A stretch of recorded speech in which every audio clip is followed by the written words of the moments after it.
الف لام را تلك آيات الكتاب المبين إنا أنزلناه قرآنا عربيا لعلكم تعقلون نحن نقص عليك أحسن القصص بما أوحينا إليك هذا القرآن وإن كنت من قبله لمن الغافلين إذ قال يوسف لأبيه يا أبت إني رأيت 11 كوكبا والشمس والقمر رأيتهم لي ساجدين۔ گزشتہ ہفتے بتایا گیا تھا کہ انشاءاللہ العزیز سورہ یوسف کی تفسیر شروع کریں گے اور اس میں کچھ نکات ہوں گی جو پھر انشاءاللہ العزیز 3 ہفتے میں سورت کو مکمل کریں گے۔ حالانکہ بڑی لمبی صورت ہے، تقریباً اس میں 12 رکوع ہیں، بہت ساری آیتیں ہیں، اور سورہ یوسف جو ہے یہ خاص مناسبت سے اللہ تبارک و تعالیٰ نے قرآن کریم میں اتاری ہے۔ اللہ تعالیٰ نے کسی پیغمبر کا تذکرہ قرآن کریم میں ایک جگہ نہیں فرمایا، بلکہ مختلف جگہ مختلف واقعات تمام انبیاء علیہ السلام کے اللہ تعالیٰ نے ارشاد فرمائے، لیکن حضرت یوسف علیہ السلام کا تذکرہ پورا ایک جگہ اللہ تعالیٰ نے ایک ہی صورت میں عطا فرما دیا۔ اللہ کے نبی حضرت جناب رسول اللہ صلی اللہ علیہ وسلم کے زمانے میں 2 طرح کے لوگ ہوا کرتے تھے۔ ایک تو وہ تھے جو ان پڑھ اور جاہل ہوتے تھے۔ ان پڑھ جاہل جو لوگ تھے وہ اللہ کے نبی علیہ السلام سے سوالات کیا کرتے تھے، ان کے ایسے ہی سوال ہوتے تھے اور حضور علیہ السلام کو جواب دے دیا کرتے تھے۔ کبھی وہ کسی چیز کا مطالبہ کرتے، کوئی معجزات اللہ کے نبی سے مطالبہ کرتے کہ کوئی معجزہ دکھائیں، تو اللہ کے نبی ان کو معجزہ دکھلا دیا کرتے تھے۔ وہ اللہ کی طرف سے ہوتا تھا کہ پہاڑ حضور کو سلام کرتے تھے، کنکریاں آپ کے ہاتھ میں کلمہ پڑھ لیتی تھی، چاند کے 2 ٹکڑے حضور علیہ السلام نے کر دیے تھے۔ یہ سارے معجزات اللہ کے نبی علیہ السلام نے وہاں کی عوام کو دکھایا۔ لیکن ایک طبقہ وہ تھا جو جاہل تھا اور ایک طبقہ وہ تھا جو پڑھا لکھا طبقہ، جس کو کہا جاتا تھا، جن کو یہودی کہتے ہیں۔ یہودی اللہ کے نبی حضرت جناب رسول اللہ صلی اللہ علیہ وسلم کے مدینہ میں تشریف لے جانے سے پہلے تورات کے اندر لکھا ہوا موجود تھا کہ ان قریب ایک پیغمبر آئے گا جو یثرب، یعنی جب تک مدینہ کا نام مدینہ نہیں تھا، یثرب اس کا نام تھا، اس کی طرف ہجرت کرے گا اور اسی کو اپنا دارالحکومت یعنی اسی کو اپنا وطن بنا لے گا۔ تو تمام کی تمام دنیا کے یہودی مدینہ منورہ کی طرف بڑھ رہے تھے، یعنی سب کے سب یہودی مدینہ منورہ میں جا کر مقیم ہو رہے تھے۔ ان کے بڑے بڑے عالم، بڑے بڑے فصحا، بڑے بڑے بلغا، یعنی بہترین مایہ ناز دانشور آدمی سب کے سب مدینہ منورہ میں جمع تھے۔ لیکن جب اللہ کے نبی حضرت جناب رسول اللہ صلی اللہ علیہ وسلم مدینہ منورہ میں ہجرت کر کے آ گئے تو تمام کے تمام یہودیوں کو اللہ کے نبی علیہ السلام سے حسد ہونے لگا۔ حتیٰ کہ بہت سارے یہودی تو ایسے تھے جنہوں نے تورات پڑھی تھی اور اس کے مطابق انہوں نے حضور علیہ السلام کو پایا تو فوراً کلمہ پڑھ لیا، جیسے حضرت سلمان فارسی تھے، حضرت عبداللہ بن سلام رضی اللہ تعالیٰ عنہ تھے کہ یہ پہلے یہودی رہ چکے تھے اور بعد میں انہوں نے کلمہ پڑھ کر مسلمان ہوئے۔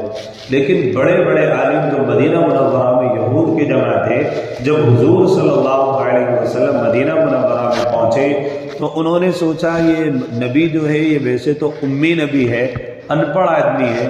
اللہ کے نبی علیہ السلام کی صفت اللہ تعالیٰ نے خود قرآن کریم میں بیان کی کہ حضور علیہ السلام کی ذات اقدس جو تھی وہ امی تھی۔ حضور علیہ السلام کو کسی نے پڑھنا لکھنا نہیں سکھایا تھا،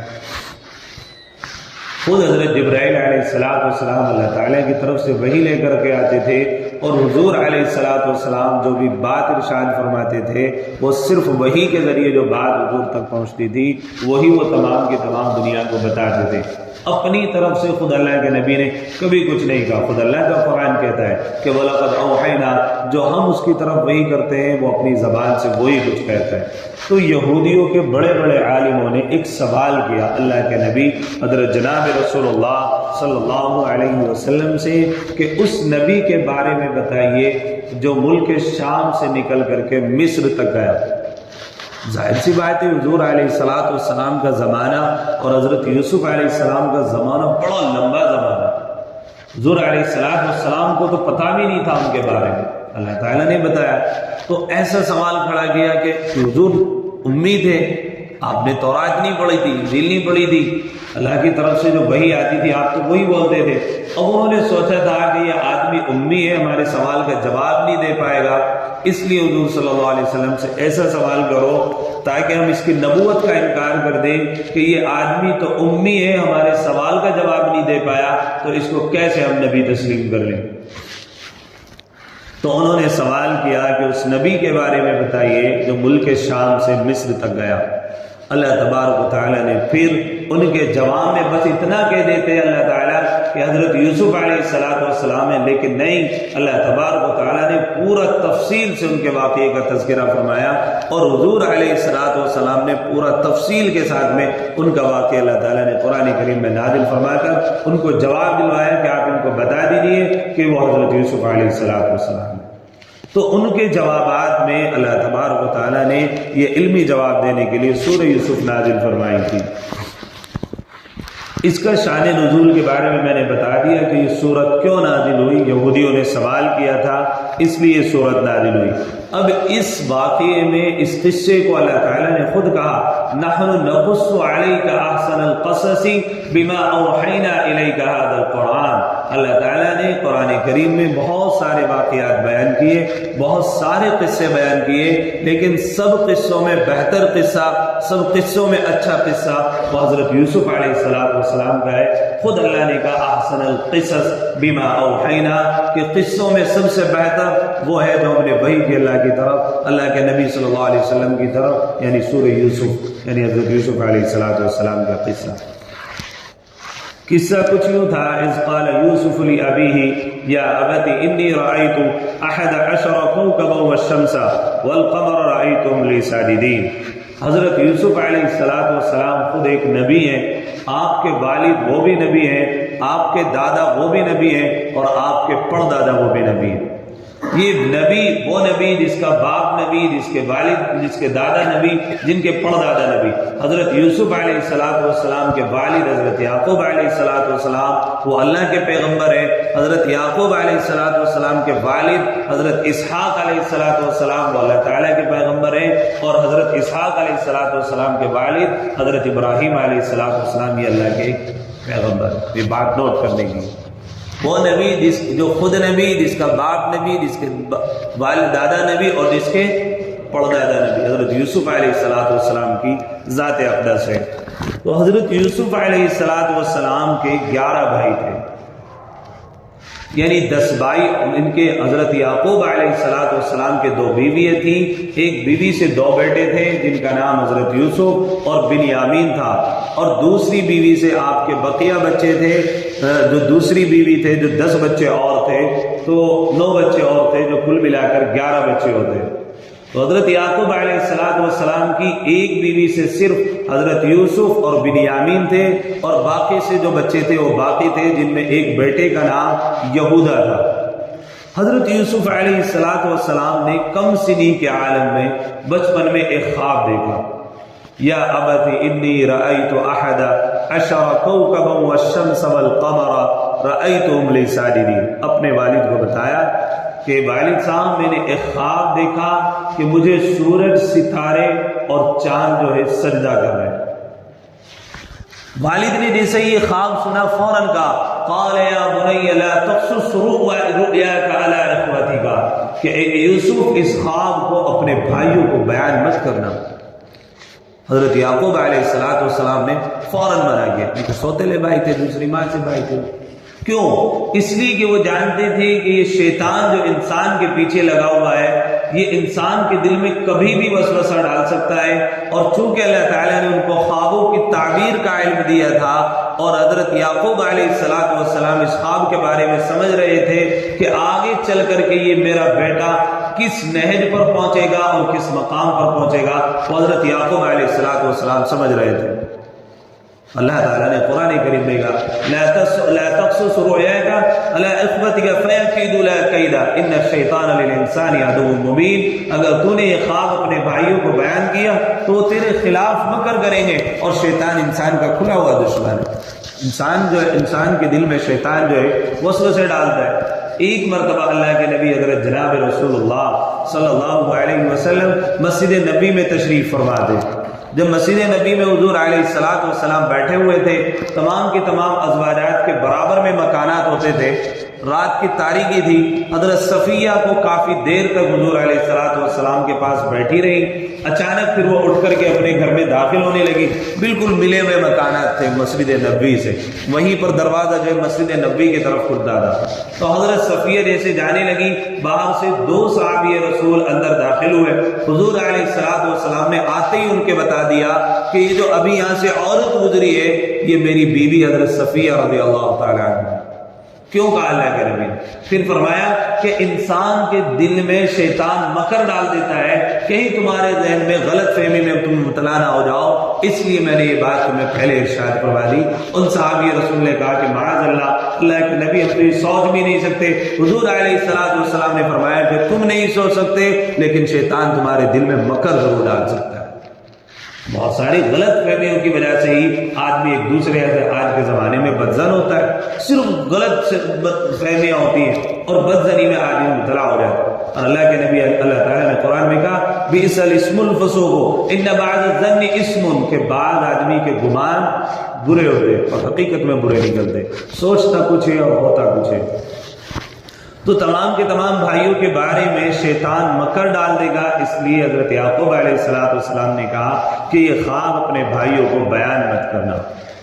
اب تمام کے تمام بھائی جو تھے وہ بقیہ ان کے بھائی تھے، حضرت یوسف علیہ السلام سے وہ 10 کے 10 بھائی بڑے جلتے تھے، حسد کرتے تھے۔ اس کی حسد کرنے کی ایک وجہ تھی، حضرت یوسف علیہ السلام چھوٹے بھی تھے اور باقی تمام کے تمام بھائی ان کے بڑے تھے، تو والد صاحب کی جو توجہ سب سے زیادہ مرکوز رہتی تھی حضرت یوسف علیہ السلام کی طرف رہتی تھی، اس لیے کہ سب سے چھوٹے تھے، تو سب سے چاہتے تھے، سب سے خاص تھے حضرت یعقوب علیہ السلام کے۔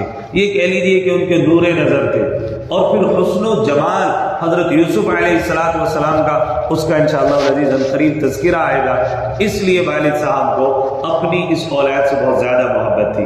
تمام کے تمام بڑے بھائیوں کو یہ حسد ہوتا تھا کہ ہم تو گھر کا کام کاج بھی کرتے ہیں، بھیڑ بکریوں کو بھی چراتے ہیں، سارے کام نپٹاتے ہیں، لیکن والد صاحب کی توجہ ہمارے اوپر اتنی نہیں رہتی اور ہم سے اتنی شفقت کا اظہار نہیں کرتے جتنا یوسف علیہ السلام سے شفقت کا اظہار کرتے ہیں۔ اس لیے ایک دن ان تمام کے تمام بھائیوں نے حیلہ بنایا اور یوں کہا اذ قال یوسف لأبیہ یا ابتی، تمام کے تمام بھائیوں نے حیلہ بنایا کہ ابا جی آپ ہمیں یوسف کو کبھی ہمارے ساتھ میں نہیں بھیجتے، ہم آپ سے درخواست کرتے ہیں کہ یوسف بھی ہمارا چھوٹا بھائی ہے، یہ کبھی ہمارے ساتھ باہر جنگل میں سیر تفریح کے لیے نہیں جاتا، کھیلنے کے لیے نہیں جاتا، اور آپ کبھی بھی نہیں بھیجتے۔ ہم چاہتے ہیں کہ اپنے چھوٹے بھائی کو اپنے ساتھ میں لے جائیں اور وہ بھی ہماری طریقے سے جنگل میں جا کر کے سیر و تفریح کرے، بکریاں چرائے، تاکہ اس کا گھر میں رہ رہ کر دن نہیں لگتا ہوگا، اور یہ بھی باہر جا کر ہمارے ساتھ میں باہر کی ہوا کھائے، سیر و تفریح کرے۔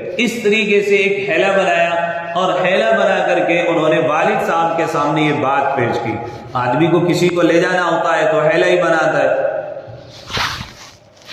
تمام کے تمام بھائیوں نے جب یہ بات رکھی تو والد صاحب نے فوراً یوں کہا کہ مجھے ڈر یہ ہے، خدشہ یہ ہے کہ کہیں یوسف کو بھیڑیا نہ کھا لے۔ کیوں یہ یعقوب علیہ السلام نے کیوں کہا؟ اس لیے کہ ان کے زمانے میں جنگل میں بھیڑیے بہت ہوا کرتے تھے جو بچوں کو اچک لیا کرتے تھے، اس لیے جس چیز سے بندے کو ڈر ہوتا ہے تو آدمی اس کا نام لیتا ہے۔ جیسا ہمارے زمانے کی عورتیں اگر چھوٹا بچہ شام کے وقت میں باہر نکلے تو، اور جنگل سے جانوروں کے واپسی ہونے کا وقت ہوتا ہے، اس لیے بچوں کو باہر نکلنے نہیں دیا جاتا کہ کوئی کتا نہ کھا لے یا بھیڑیا نہ کھا لے، تو ہر آدمی حفاظت کرتا ہے بچے کی۔ حضرت یوسف علیہ السلام چھوٹے تھے تو انہوں نے کہا کہ مجھے خدشہ یہ ہے کہ تم کھیل میں مصروف ہو اور جو ہے اس کو بھیڑیا آ کر کے نہ کھا لے۔ تمام کے تمام بھائیوں نے اصرار کیا کہ والد صاحب ہم اس کے بڑے بھائی ہیں، ہم اس کی خوب حفاظت کریں گے، اپنی جان سے بڑھ کر کے حفاظت کریں گے، ہم چاہتے ہیں ہمارا بھائی بھی ہمارے ساتھ میں کھیلے اور ہمارے ساتھ میں آئے۔ خیر والد نے اجازت دے دی، اور 10 کے 10 بھائی، 11 کے 11 بھائی جو ہے اپنے بھائی کو، 10 کے 10 بھائی اپنے بھائی کو لے کر جنگل میں گئے۔ حضرت یوسف علیہ السلام کو جب گھر سے لے کر کے چلے تو کاندھے پر بٹھایا ہوا تھا، اور جب وہ جنگل میں آئے آنے کے بعد ان کو زمین پر پٹک کے مارا اور برا بھلا کہنا شروع کیا، گھسیٹنا شروع کیا، حتیٰ کہ مارنے کی کوشش کی، لیکن ان کا بڑا بھائی جس کو یہودا کہا جاتا ہے اس نے کہا، اس کو رحم آیا، اس نے کہا کہ نہیں مارو تو نہیں، اس کو کسی گمنام کنویں کے اندر ڈال دو۔ اب بھائیوں نے دیکھا کہ اس کو مارنے کے لیے نہیں کہہ رہا، اس کو بچانے کی کوشش کر رہا ہے، تو وہ یہودا کی بھی طرف دوڑے۔ تو جب یہودا کی طرف دوڑے تو یہودا نے کہا میں مارنے سے منع نہیں کرتا ہوں، لیکن اس طرح بے دردی سے نہ مارو، کوئی اور طریقہ تجویز کرو۔ تو سب نے طریقہ یہ بنایا کہ چلو اس کو کسی گمنام کنویں میں ڈال دیتے ہیں، کنویں میں جو ہے جانور رہتے ہیں، کوئی جانور اس کو ڈس لے گا اور اس کا کام تمام ہو جائے گا۔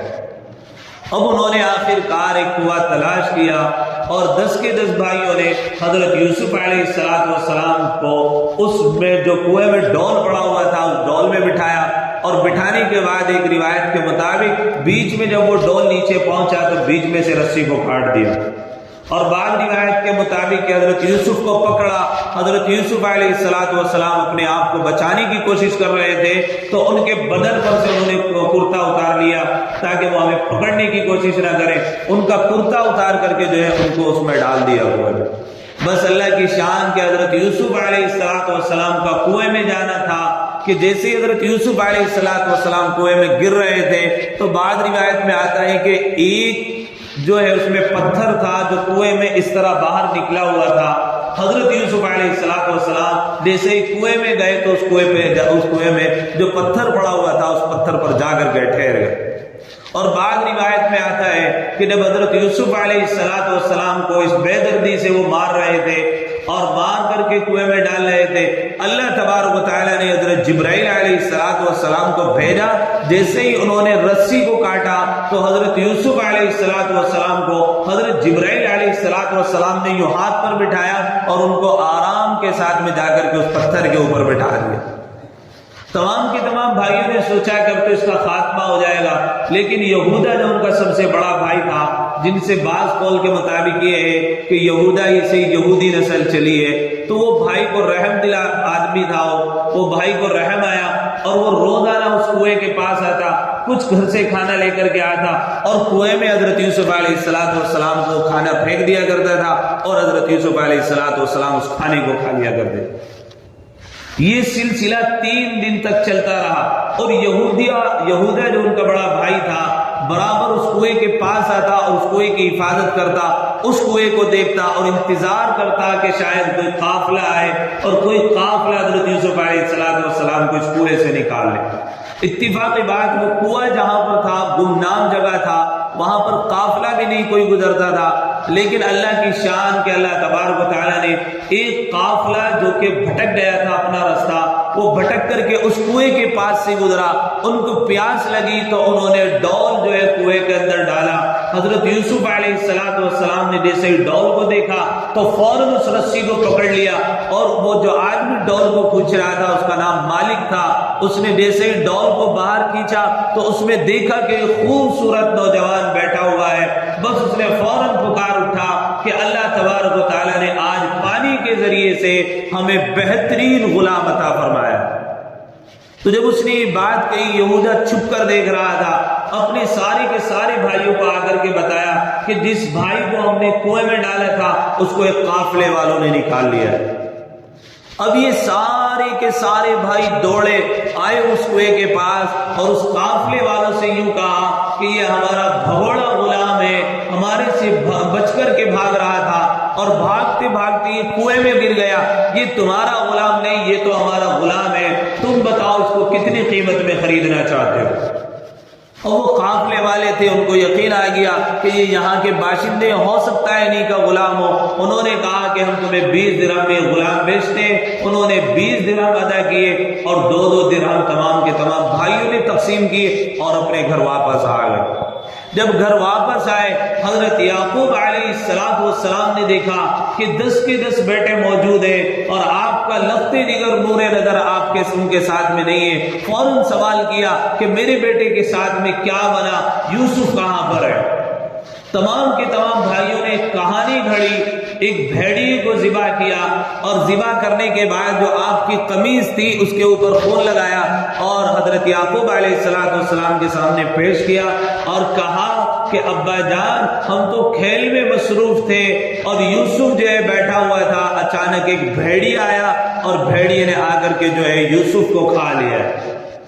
والد بھی والد تھے، فوراً کہنے لگے کہ بیٹا چلو تمہاری بات سمجھ میں آتی ہے کہ یوسف کو بھیڑیے نے کھایا، لیکن اس نے کھایا کس انداز کے مطابق؟ نہ کہیں سے کرتا پھٹا ہوا ہے، نہ کہیں جھپٹوں کے نشان لگے ہوئے ہیں، کرتا بالکل صحیح سالم ہے اور خون لگا ہوا ہے، اور تم کہتے ہو بھیڑیے نے کھایا۔ تو فوراً ان کے والد نے کہا میں آپ کے مکر کو سمجھ گیا ہوں، تم نے میرے بیٹے کے ساتھ میں ضرور کوئی مکر کیا ہے، فصبر جمیل، بس اب تو ایک ہی چارہ ہے کہ میں صبر جمیل اختیار کرتا ہوں، واللہ المستعان علی ما تصفون، اور اللہ ہی میرا بہترین کارساز ہے اور وہی مجھے بہتر بدل عطا فرمائے گا۔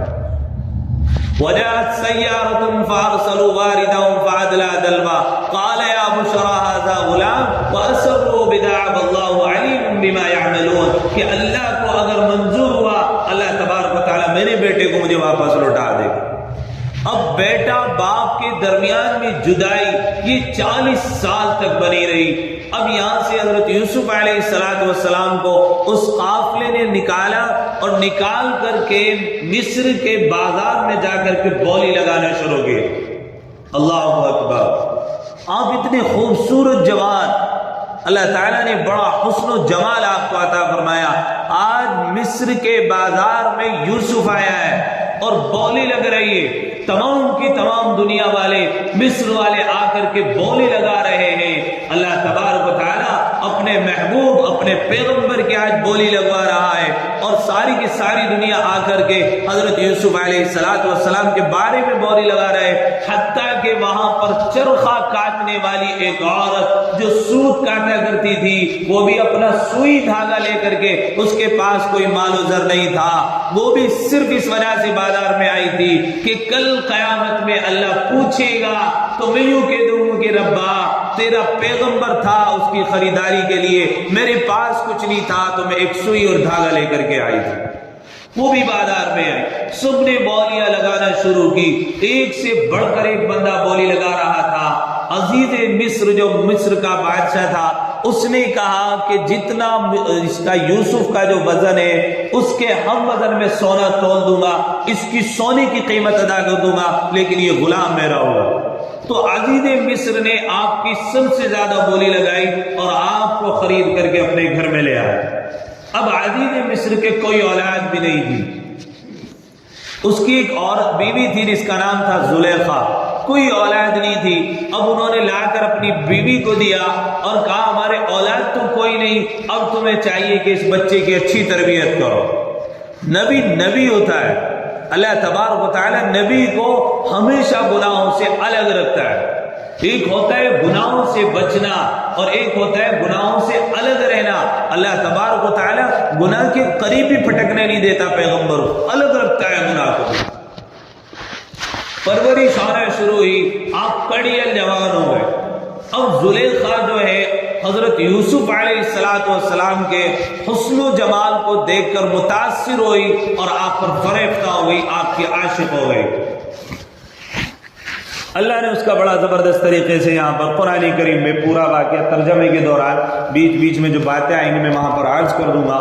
تو زلیخا نے جو ہے حضرت یوسف علیہ السلام کے ساتھ میں جو ہے غلط کام کرنا چاہا، گناہ کا کام کرنا چاہا۔ حضرت یوسف علیہ السلام کو بند کمرے میں لے گئی اور تمام کے تمام دروازوں کے کمروں کے جو اس نے تالے لگا دیے۔ اب تالا کمرے میں ایک آدھ نہیں، بہت سارے تالے کمرے میں کو گزرتے ہوئے دروازے تھے۔ آپ نے دیکھا ہوگا کہ بادشاہوں کے جو مکانات ہوتے ہیں ان کے دروازے اس طرح ہوتے ہیں کہ ایک دروازے کے بعد دوسرا دروازہ، یعنی یوں محراب بنتی ہوئی چلی جاتی ہے۔ کہیں پر آپ نے قلعے دیکھے ہوں گے، پہلے ایک دروازہ ہوتا ہے، پھر کچھ فاصلے کے بعد ایک دروازہ ہوتا ہے، پھر دروازہ ہوتا ہے، اس طریقے سے دروازے بنے ہوئے تھے۔ تمام کے تمام دروازوں میں تالا لگایا اور حضرت یوسف علیہ السلام کو کمرے میں لے گئی۔ حضرت یوسف علیہ السلام کمرے میں داخل ہو گئے تو زلیخا وہاں پر اکیلی تنے تنہا موجود اور حضرت یوسف علیہ السلام تنے تنہا موجود۔ اب زلیخا نے دیکھا کہ یوسف میرے بس میں تمام کے تمام دروازے بند ہیں، مقفل کیے جا چکے ہیں۔ اب حضرت یوسف علیہ السلام سے اس نے غلط ارادہ ظاہر کیا اور حضرت یوسف علیہ السلام کے حسن و جمال کی تعریف کرنا شروع کی۔ حضرت یوسف علیہ السلام نے جب اس کا ارادہ ظاہر کر لیا، بھانپ لیا کہ اس عورت کا ارادہ کچھ میرے لیے اچھا نہیں ہے، تو زلیخا نے اچانک اپنا دوپٹہ اتارا اور وہاں پر ایک بت رکھا ہوا تھا، اس بت کے اوپر اپنا دوپٹہ ڈال دیا۔ اور حضرت یوسف علیہ السلام نے جب دیکھا کہ بت کے اوپر یہ دوپٹہ ڈال رہی ہے، اس وجہ سے کہ یہ بت مجھے غلط کام کرتے ہوئے نہ دیکھے، اس سے اس کو شرم آ رہی ہے، حضرت یوسف علیہ السلام نے فوراً کہا جس کے اوپر تو کپڑا ڈال رہی ہے یہ تو نہ سن سکتا ہے، نہ دیکھ سکتا ہے، نہ بول سکتا ہے، لیکن میرا رب جو ہے یہاں 7 تالوں میں مکفل ہونے کے بعد بھی ہم دونوں کو دیکھ رہا ہے، تو جو ارادہ کر رہی ہے میں اس ارادے سے اللہ کی پناہ چاہتا ہوں۔ بعض روایت کے مطابق حضرت یعقوب علیہ السلام کی شبیہ حضرت یوسف علیہ السلام کے سامنے آ گئی کہ حضرت یعقوب علیہ السلام اپنے بیٹے کے سامنے ایسے ہی انگلی جو ہے اپنے دانتوں میں دبائے ہوئے بیٹھے تھے اور بیٹے کو اشارہ کر رہے تھے کہ بیٹے یہ برا کام ہے، تجھے یہ کام نہیں کرنا ہے۔ تو حضرت یوسف علیہ السلام نے فوراً ان کو دلیل دی کہ اللہ کی پناہ میں تجھ سے چاہتا ہوں۔ حضرت یوسف علیہ السلام نے جب دیکھا اس کا ارادہ اچھا نہیں تو آپ نے بھاگنا شروع کیا۔ دیکھیں انسان کے بس میں جتنا کام ہوتا ہے بندے کو اتنا کام کر لینا چاہیے اور باقی کام بندے کو اللہ تبارک و تعالیٰ کی طرف چھوڑ دینا چاہیے۔ ہمارے اندر گناہوں سے بچنے کی ہمت ہونی چاہیے، ہم گناہوں سے اپنے آپ کو روکیں، پھر اللہ تبارک و تعالیٰ کی طرف سے دیکھیں اللہ تعالیٰ کیسے آسانیاں پیدا کر دیتے اور راستوں کو کھول دیتے۔ مقفل تھے تالے، حضرت یوسف کو پتا تھا کہ تمام کے تمام تالے لگے ہوئے ہیں، دروازہ بند ہے، بھاگنے کا رستہ کوئی نہیں، لیکن بھاگنا شروع کیا تو جدھر کو حضرت یوسف علیہ السلام بھاگتے تھے تالا خود بخود کھلتا تھا اور دروازہ کھلتا چلا گیا۔ آپ آگے آگے اور زلیخا آپ کے پیچھے پیچھے بھاگے آ رہی ہے۔ جب آخری دروازے پر پہنچے تو اچانک دیکھا کہ عزیز مصر کھڑا ہوا ہے، بادشاہ کھڑا ہوا ہے۔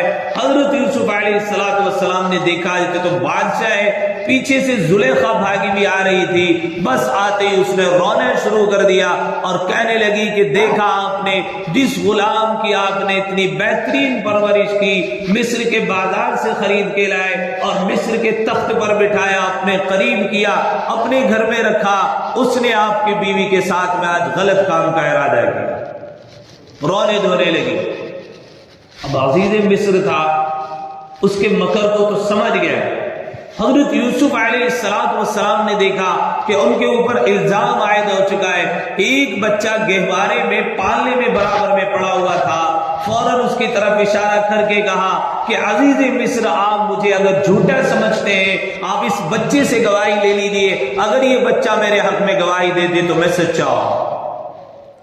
اب بچہ بھی یوں کہہ دیتا کہ نہیں زلیخا جھوٹی ہے اور حضرت یوسف علیہ السلام سچے نہیں، بلکہ بچے نے بڑا زبردست جواب دیا اور اللہ تعالیٰ نے اپنے پیغمبر کی برات کا یوں اظہار کیا، ان کان قمیصہ قد من قبل فصدقت وهو من الكاذبین وان کان قمیصہ قد من دبر فکذبت وهو من الصادقین، کہ اگر یہ قمیص آگے سے پھٹی ہوئی ہے تو یوسف جھوٹا ہے اور اگر پیچھے سے یہ قمیص پھٹی ہوئی ہے تو زلیخا جھوٹی ہے اور حضرت یوسف علیہ السلام سچے ہیں۔ اب زلیخا تو پیچھے سے آ رہی تھی، حضرت یوسف علیہ السلام کا جو پلو تھا، قمیض جو تھی وہ پیچھے سے پھٹی ہوئی تھی۔ ان کیدکن عظیم، فوراً اس عزیز مصر نے اپنی بیوی کو مخاطب کرتے ہوئے کہا کہ تو نے اس بچے کے خلاف بڑا مکر کیا۔ ہوتی ہے جو فاحشہ، ایسا نہیں کہ ہر عورت کے اوپر یہ جو ایک کلمہ صادق آتا ہے کہ ہر عورت مکر اور فریب کرتی ہے۔ فاحشہ بدکارہ جو عورت ہوتی ہیں وہ بہت بڑا ہنر رکھتی ہے، ملکہ رکھتی ہے اس بات میں کہ بڑے مکر و فریب کر کے آدمی کو اپنے اس میں مبتلا کر دیتی ہے۔ بڑے رونے دھونے دھو کر کے اور نہ جانے کیا کیا کر کے آدمیوں کو اپنی طرف موہ لے لیتی ہیں اور اپنی بات کو سچا کر دکھاتی ہیں۔ تو عزیز مصر نے جب یہ بات دیکھی، بات دیکھنے کے بعد حضرت یوسف علیہ السلام کے بارے میں جب ہی اس کو یقین ہو گیا کہ یہ سچا ہے اور میری بیوی جھوٹی ہے، اب یہ بات تمام کے تمام شہر میں پھیلنا شروع ہوئی۔ ایک عورت کو پتہ لگی، دو کو پتہ لگی، اب جو حرم کی عورتیں تھیں تمام کی تمام زلیخا کو یوں کہنے لگی کہ اپنے غلام کے اوپر تو عاشق ہو گئی، اپنے غلام کے اوپر فریفتہ ہو گئی، اس کو تانے دینے لگی۔ اب ایک دن پھر زلیخا نے یوں کہا کہ تم مجھے تانا دے رہی ہو، یہ تمہارا تانا غلط ہے، تمہیں پتہ ہی نہیں اس کے حسن اور جمال کیا ہے۔ تمام کی تمام عورتوں نے جب یوں کہا کہ اگر تم ہم بھی اس کے حسن و جمال کو دیکھنا چاہتی ہیں، تو ایک دن حضرت یوسف علیہ السلام کو زلیخا نے اندر آنے کی اجازت دی اور تمام کی تمام عورتوں کو حرم میں بٹھایا، اور حرم کا مطلب جو ان کا گھر ہوتا تھا، زنان خانہ جس کو کہتے ہیں، وہاں بٹھایا اور ان کے ہاتھ میں پھل دیا۔ بعض روایت کے مطابق ایک سیب دیا اور چھری ان کے ہاتھ میں تھما دی، اور پھر حضرت یوسف علیہ السلام کو یوں کہا اخرج یوسف، اے یوسف تو نکلا۔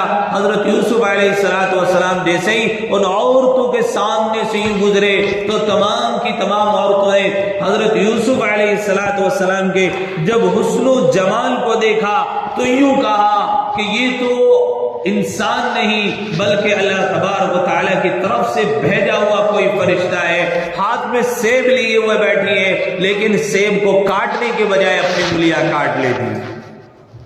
آپ اندازہ لگائیں کیا حسن و جمال حضرت یوسف علیہ السلام کو اللہ تعالیٰ نے عطا فرمایا تھا۔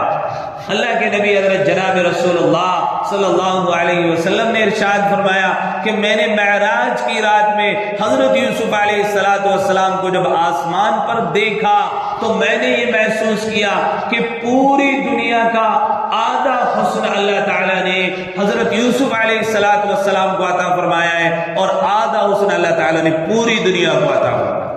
آپ اندازہ لگے کتنا حسین و جمیل اللہ تعالیٰ نے حضرت یوسف علیہ السلام کو بنایا تھا۔ لیکن حضرت عائشہ رضی اللہ تعالی عنہا یہ کہتی ہے کہ حضرت یوسف علیہ السلام کو دیکھ کر کے تمام کی تمام عورتوں نے اپنے ہاتھ کاٹ لیے تھے۔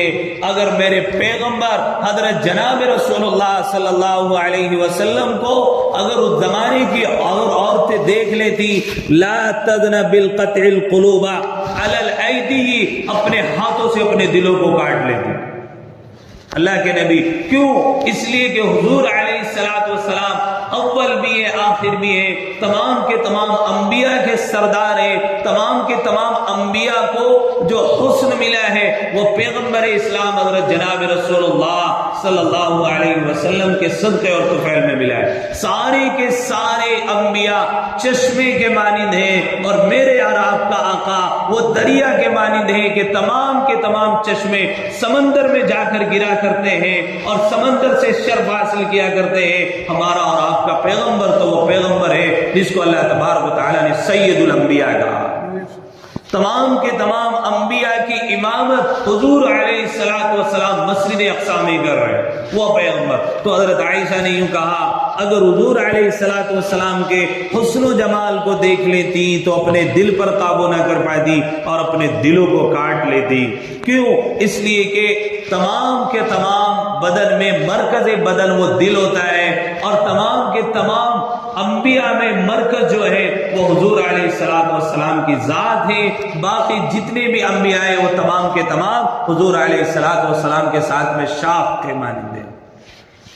تو حضرت یوسف علیہ السلام جب ان عورتوں نے اپنی انگلیوں کو کاٹ لیا، قال رب السجن احب الی مما یدعوننی الی، تو زلیخا نے چاہا کہ ابھی غلام باہر رہے گا تو بڑا مسئلہ بنے گا، لوگ اپنے طور پر قانون بناتے ہیں، خود عمل نہیں کرتے، لیکن قانون سب دوسروں کے لیے ہوتے ہیں۔ تو یوں کہا کہ یوسف اب یہ تو جیل کو پسند کرے گا، اور اگر باہر رہنے کو پسند کرے گا تو میرے ساتھ میں غلط ارادہ کرے گا۔ حضرت یوسف علیہ السلام نے کہا رب السجن احب الی مما یدعوننی الی، میں اس کو سب سے زیادہ پسند کرتا ہوں اللہ کی محبت میں کہ میں گناہ سے بچ جاؤں اور میری سزا جو ہے وہ جیل خانہ ہو جائے۔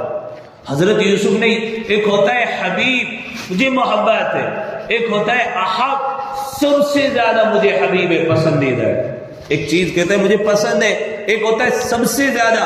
تو حضرت یوسف نے کہا احب الی مما یدعوننی الی، کہ اگر بغیر جرم کی پاداش میں مجھے جیل میں ڈالا جا رہا ہے تو میں جیل میں جانے کے تیار ہوں، مجھے کوئی مسئلہ نہیں۔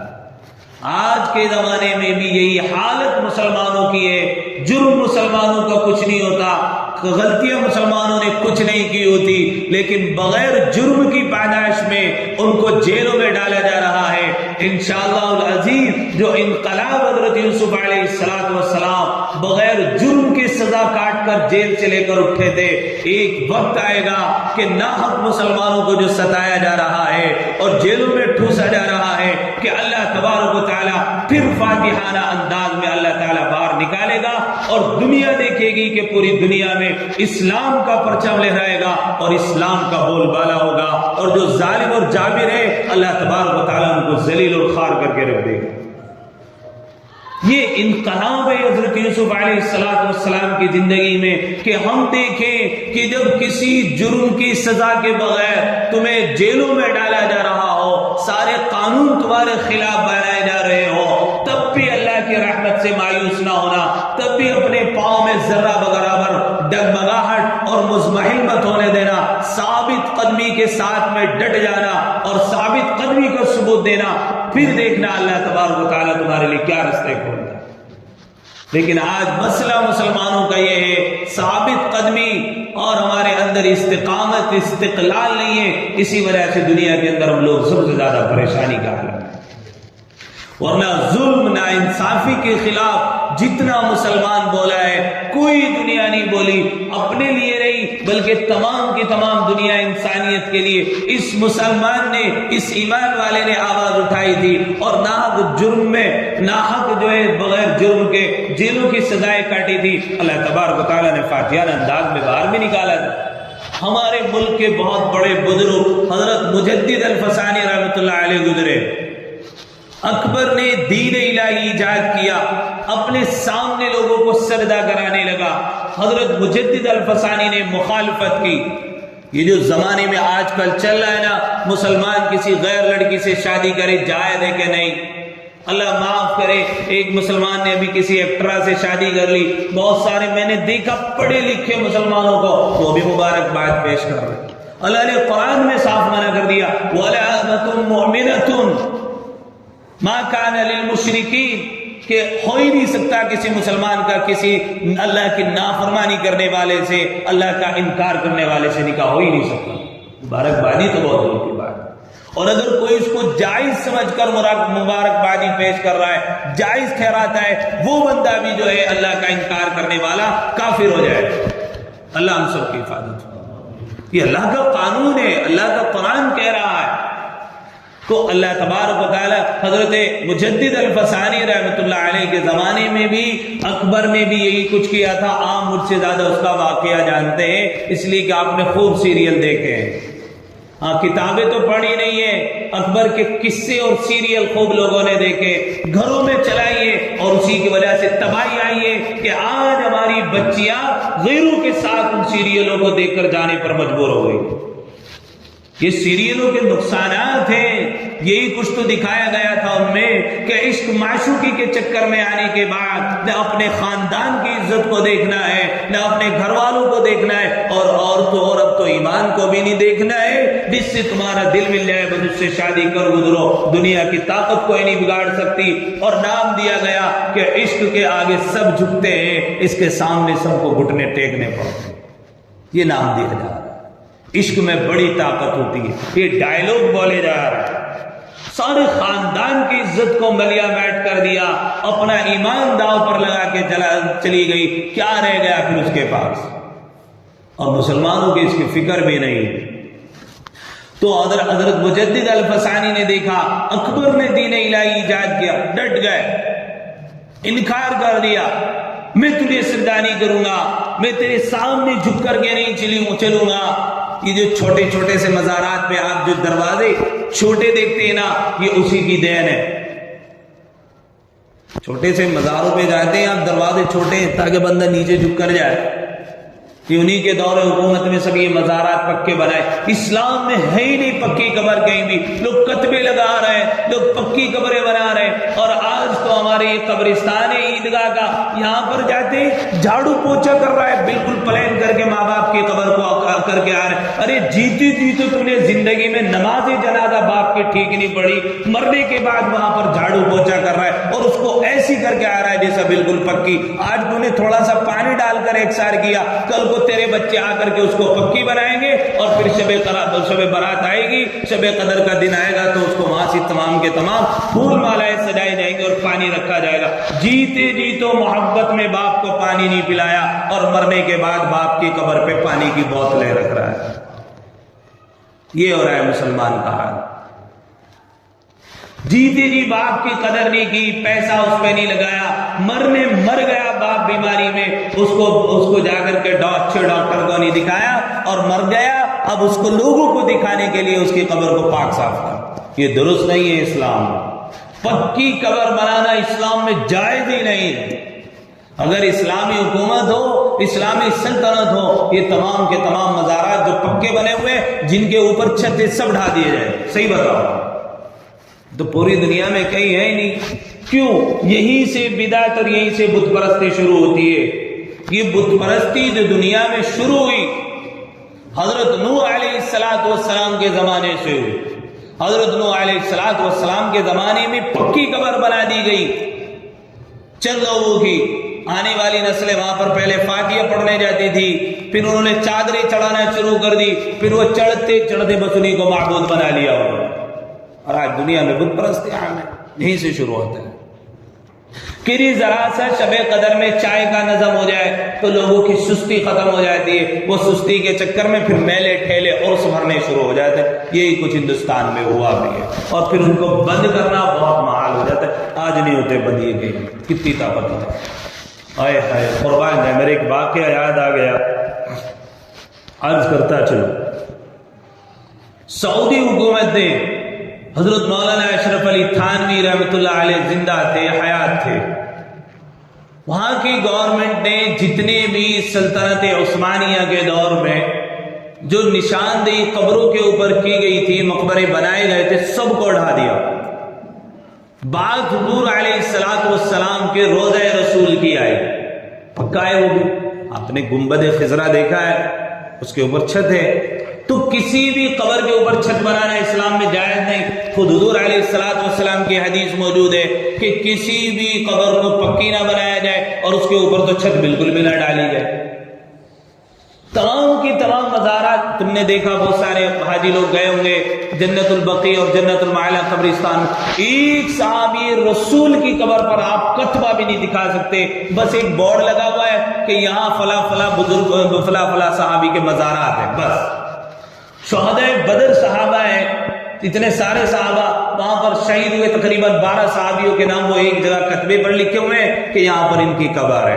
احد کے میدان میں 3 صحابی رسول کی قبر اور 70 صحابہ کی قبریں ہیں۔ حضرت سید الشہداء جن کو کہا جاتا ہے، شہداء کا سردار حضرت حمزہ رضی اللہ تعالیٰ عنہ، جن کے بارے میں اللہ کے نبی سے جب صحابہ نے پوچھا، اللہ کے نبی ساری زندگی میں سب سے زیادہ تکلیف کب آپ کو ہوئی؟ صحابہ کو خیال تھا کہ حضور یوں بتائیں گے کہ طائف میں جو میرے اوپر پتھر برسائے گئے کہ آپ لہو لہان تھے، کہ آپ کو شاید وہ تکلیف سب سے زیادہ ہے۔ اللہ کے نبی نے کہا کہ نہیں، طائف کی مجھے اتنی تکلیف نہیں جو احد میں مجھے تکلیف پہنچائی گئی کہ میرے چچا کو جب میں نے میدان میں دیکھا، میرے چچا کی گردن کو الگ کیا ہوا تھا، ہاتھوں کو الگ کیا ہوا تھا، انگلی کے پوروں تک کو کاٹ دیا گیا تھا، اور تو اور میرے چچا کے کلیجے کو نکال کر کے پیٹ میں سے ہندا نے کچا چبایا تھا، مجھے سب سے زیادہ تکلیف جو ہے احد میں پہنچی۔ ان کے وہاں پر بھی صرف نام لکھے ہوئے۔ اب اللہ کے نبی حضرت جناب رسول اللہ صلی اللہ علیہ وسلم کے روضہ رسول کی باری آئی کہ اس کو توڑ دیا جائے یا رکھا جائے۔ اب اس کو توڑنا تو پوری دنیا میں ایک فتنہ ہونا تھا، تو سعودی حکومت نے یہ کیا کہ تمام کی تمام دنیا میں علماء کے پاس وفود روانہ کیے کہ جاؤ پوری دنیا سے مسائل حل کروا کے آؤ، پوری دنیا کا علماء کے فتوے حاصل کر کے آؤ کہ اس کے بارے میں سب کیا کہتے ہیں۔ قربان جائے ہمارے اکابر کی زندگیوں پر، کیا کارنامے کیے اس خطے سے، اس سرزمین سے نکلنے والے ہمارے اکابر نے۔ آج ہم ان کی روحانی اولادیں ہیں، لیکن آج ہم ان کی پیشانیوں پر بدنما داغ شمار کیے جا رہے ہیں۔ لوگ امیدیں لگاتے ہیں ان خطوں سے، ان گلیوں سے اور ان محلات سے اور ان علاقوں سے، لیکن آج ان علاقے کے رہنے والوں کو ان بزرگوں کی قدر نہیں ہے اور ان کی ناقدری کر رہے ہیں۔ ان اپنے اسلاف کا ہمیں کچھ بھی پتا نہیں کہ ہمارے اسلاف کیا تھے، ہمارے اکابر کیا تھے، انہوں نے کیسے زندگی گزاری اور ہم کیسے زندگی گزارے۔ ایک وفود ہندوستان کی سرزمین پر بھی آیا، اکابر دارالعلوم دیوبند تمام کے تمام اساتذہ بیٹھے ہیں، رو رہے، فیصلہ نہیں کر پا رہے کہ حضور کے مزار کے توڑنے کا حکم جاری کرے یا رکھنے کا حکم جاری کرے، پریشان ہے۔ اور تمام دنیا سے فتویٰ یہ تھا کہ روزہ رسول پکا ہے اور حضور نے منع کیا ہے، حضور کی بات پر عمل کرتے ہوئے اس کو روزہ رسول کو توڑ دیا ہے۔ ہمارے اکابر دیوبند، اللہ تعالیٰ ان کے قبر کو نور سے منور فرمائے، اللہ تعالیٰ ہماری طرف سے ان کی قبروں پر کروڑوں کروڑوں اللہ تعالیٰ رحمت نازل فرمائے، اللہ ان کو بہتر بدل عطا فرمائے۔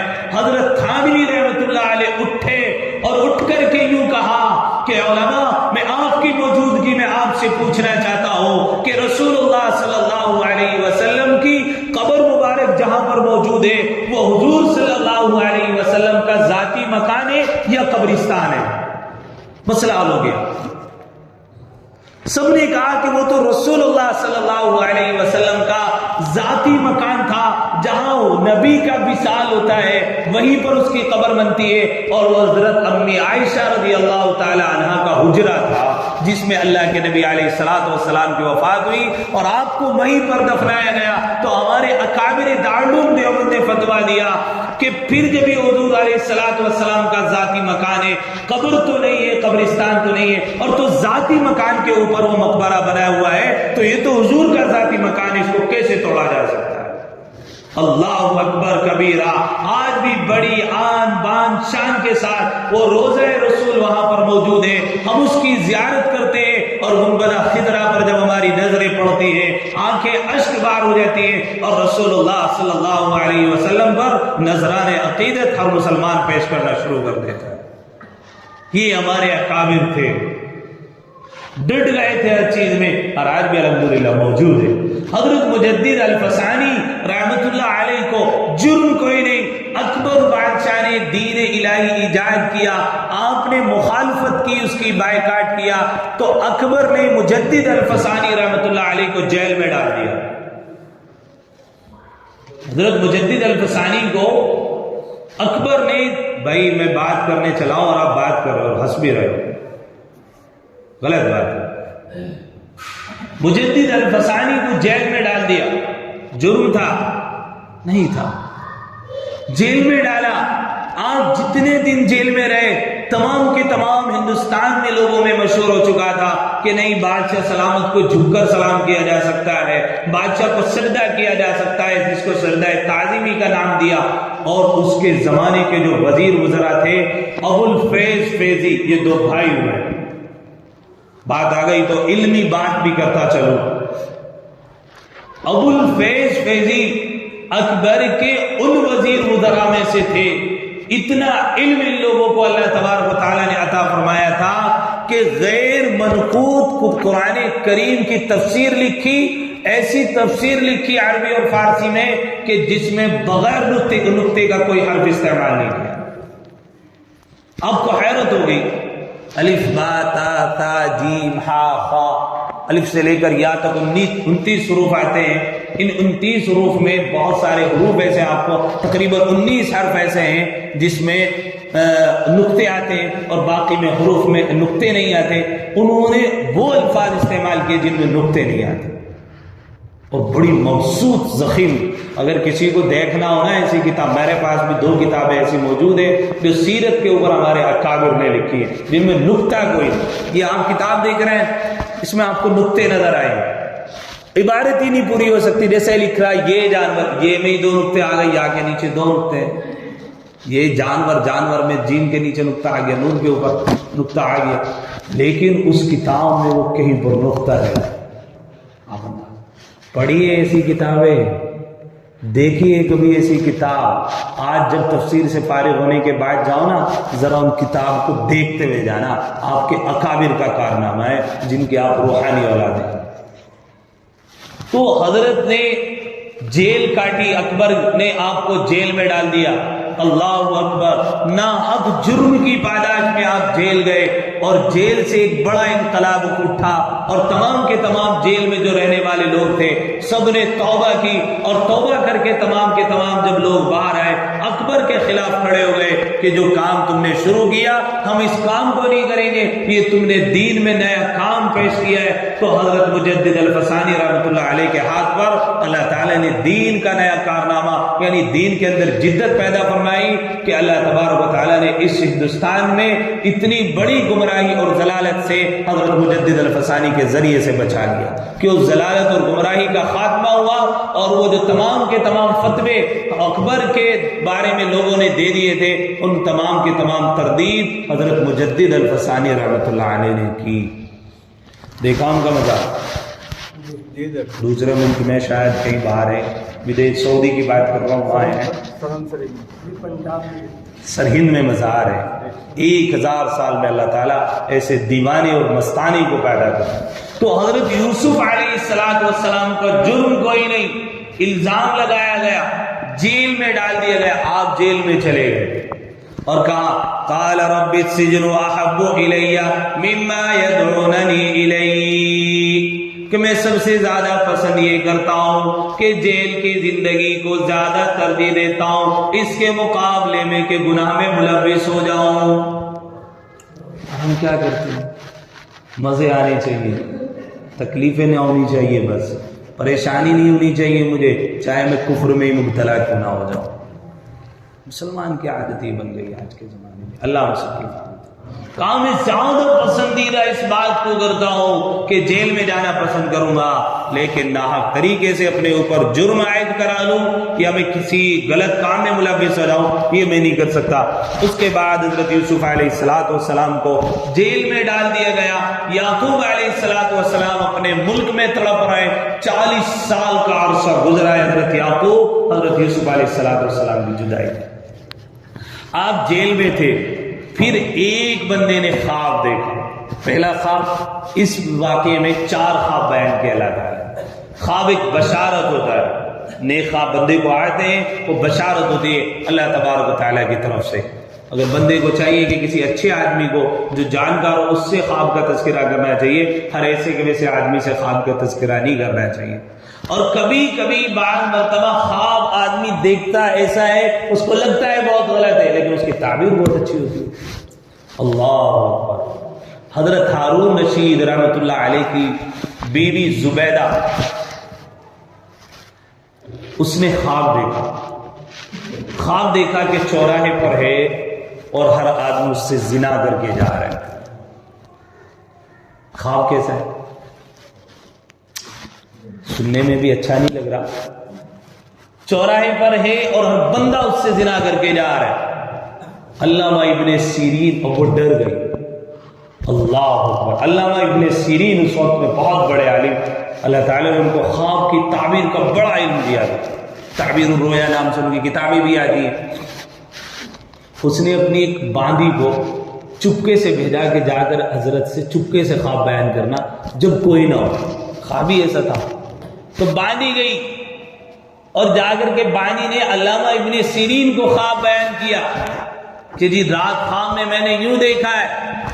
علامہ ابن سیرین نے خواب سنا اور سنتے ہی فوراً کہا تجھے تو یہ خواب آ ہی نہیں سکتا، نہ تو یہ خواب دیکھ سکتی، یہ خواب تو نے نہیں دیکھا، یہ خواب کسی اور نے دیکھا ہے، اور تو اس کا نام تذکرہ نہیں کر رہے. تو وہ باندی تھی، ڈر گئی. حضرت نے ڈانٹا، بعض مرتبہ آدمی کا مسئلہ خود کا ہوتا ہے کہ جی فلاں نے پوچھا بتائیے کرتا ہے نہیں بھائی مسئلہ عالم سے دیکھیں دو چیز ہوتی، وہ کہتے ہیں نا مرض اور قرض یہ چھپانے نہیں چاہیے آدمی کو. تو ایک ڈاکٹر ہوتے ہیں روحانی اور ایک ڈاکٹر ہوتے ہیں جسمانی. پیٹ میں درد ہے تو ڈاکٹر سے صاف صاف بتاؤ رات urد کی دال کھائی تھی اس سے بدہضمی بنی ہوئی ہے اور ایسا ہو گیا ہے نہیں، تو وہ تمہیں صحیح دوائی دے دے گا ہے نہیں. اور اگر روحانی ڈاکٹر کے پاس جا رہے ہیں یعنی علماء صلحاء یہ روحانی ڈاکٹر ہوتے ہیں جو روح کا علاج کرتے ہیں، ان کے پاس جاؤ تو مسئلہ صاف صاف بیان کرو تو صاف صاف مسئلہ واضح ہو جائے. آدمی کے آج کل بیماری ایک اور لگی ہوئی ہے، یہاں مسئلہ پوچھے گا پھر ایک اور جگہ پوچھے گا، یہاں جس نوعیت سے پوچھا وہاں ہلکی سی بات بدل دی اور مسئلہ بدل جاتا ہے. پھر کہتا جی ہم نے تو یہ بتایا تم نے یہ بتایا، پھر وہ خود پریشان. بھائی انہوں نے تو بتا دیا مسئلہ، ان کی تو بات ہی ختم ہو گئی. اب یہ ان میں بھی انتشار کرا رہا ہے علماء میں بھی اور خود بھی انتشار کا شکار ہو گیا، پریشان ہوا پھر رہا، خود بھی پریشان اور دوسروں کو بھی پریشانی میں مبتلا کر دیا. تو آدمی کسی ایک سے صحیح بات ایک بار معلوم کر لے، بات ختم، اس پر عمل کر لے، بات ختم ہو جاتی. تو میں عرض یہ کر رہا تھا زبیدہ اس عورت نے خواب دیکھا. علامہ ابن سیرین نے برجستہ کہا تجھے یہ خواب نہیں آ سکتا، یہ خواب تو کسی اور نے دیکھا ہے. اس نے کہا کہ ہارون رشید کی بیوی اس کی ملکہ نے یہ خواب دیکھا ہے. تو حضرت علامہ ابن سیرین نے کہا جاؤ خوشخبری جا کر کے سنا دو اس کو کہ اللہ تبارک و تعالیٰ اس سے یہ کام لے گا کہ وہ اپنے ملک سے لے کر مدینہ منورہ تک ایک نہر جاری کرے گی اور تمام کے تمام حاجی لوگ وہاں سے آئیں گے اور تمام دنیا سے آ کر اس پانی سے سیراب ہوں گے اور اس سے وضو بنائیں گے اور فائدہ اٹھائیں گے. بہت سارے حاجی گئے ہوں گے تو جب عرفات کے میدان سے نکل کر کے چلتے ہیں تو وہ نہر دکھائی جاتی ہے زیارت کے طور پر کہ زبید النساء نہر ہے جو ہارون رشید کی بیوی نے جاری کرایا. آج بھی اللہ کتنے آدمی آج بھی اس نہر سے سیراب ہو رہے ہوں. خواب کیا تھا ہیں؟ تو کبھی کبھی آدمی دیکھتا کچھ ہے اور اس کی تعبیر کچھ ہوتی ہے، کبھی اچھا خواب نظر آتا ہے لیکن تعبیر کچھ اور ہوتی ہے. لیکن آج کل جو لوگوں کو خواب آتے ہیں نا جی میں ہوا میں اڑ رہا تھا، پانی میں تیر رہا تھا، نہیں بندر نے پکڑ لیا تھا، کتے بھوگ رہے تھے، یہ رات کو کتے بھائی تمہارے زیادہ بھوگتے ہیں تو وہ خواب میں آتے. اللہ مان یا سلمان بھائی بیٹھے اور بہت سارے محلے کے کچھ کرو بھائی. لوگوں کو اذان سے تکلیف ہوتی ہے، میری سمجھ میں نہیں آتی کتے اتنی رات کو میری بات مرتبہ آنکھ کھل جاتی تمہاری نہیں کھلتی کیا ہوتا ہے. اب دیکھو ہمیں بعض مرتبہ رات کو دیر سے آنا ہو، رات تو بڑا مشکل مسئلہ ہوا، ہم نکل کے بائک پہ سوار ہو کے گئے وہ ہمارے پیچھے دوڑ پڑے. تو بھائی ان کا علاج کرو، کچھ علاج کرو ان کا، سمجھ رہے ہیں میری بات. اور حدیث میں دیکھیں ایک اللہ کے نبی کی حدیث وہ بھی ہے جس میں اللہ کے نبی کے زمانے میں کتوں نے پریشان کیا تو حضور نے کہا اس کتے کو مار دو. خدا نہ خاصا میری بات یہ کہیں ادھر ادھر مت لے جانا، مارنے کی بات حکومت سے اجازت لے لینا اپنا. ہاں ان کی ذمہ داری بنتی ہے کہ ان کو پکڑوائیں اس لیے کہ انسانوں کو بہت زیادہ نقصان پہنچا. ثبوت کے طور پر ہم اپنے مدرسے کے 3 بچے پیش کر سکتے ہیں جن کو انہی محلے کے کتوں نے کاٹا ہے. ہاں بالکل. تو خیر میں عرض یہ کر رہا تھا آدمی کا خواب کچھ ہوتا ہے، اس کی تعبیر کچھ ہوتی ہے. تو حضرت یوسف علیہ السلام جیل میں ہیں، 2 قیدیوں نے خواب دیکھا. ایک نے خواب دیکھا کہ اس کے سر کے اوپر سے چیل کوے اس کے دماغ کو نوچ رہے تو وہ بڑا پریشان. اور ایک نے دیکھا وہ ٹوکری ہے اس کے سر پہ، اس سے روٹی اٹھا کر لے جا رہے ہیں. اچھا خواب تھا. اور ایک بندے نے دیکھا کہ وہ بادشاہ کی شراب نچوڑ رہا ہے. تو دونوں نے تعبیر معلوم کی. حضرت یوسف علیہ السلام نے کہا کہ جس کے سر کے اوپر ٹوکری رکھی ہوئی ہے اور اس میں روٹی ہے تو وہ تو بندہ جو ہے ان قریب جب یہاں سے نکلے گا تو موت کی سزا پائے گا، اور جو بندہ وہ نچوڑ رہا تھا وہ بادشاہ کا جام اس کو دیا کرے گا، بادشاہ کے یہاں وہ ساقی بن جائے گا، یعنی بادشاہ کو پانی اور شربت پلانے کا کام کرے گا. اور حضرت یوسف نے اس بندے کو یوں بھی کہا کہ جب تو بادشاہ کی خدمت کرے تو میرا بھی تذکرہ کر دینا.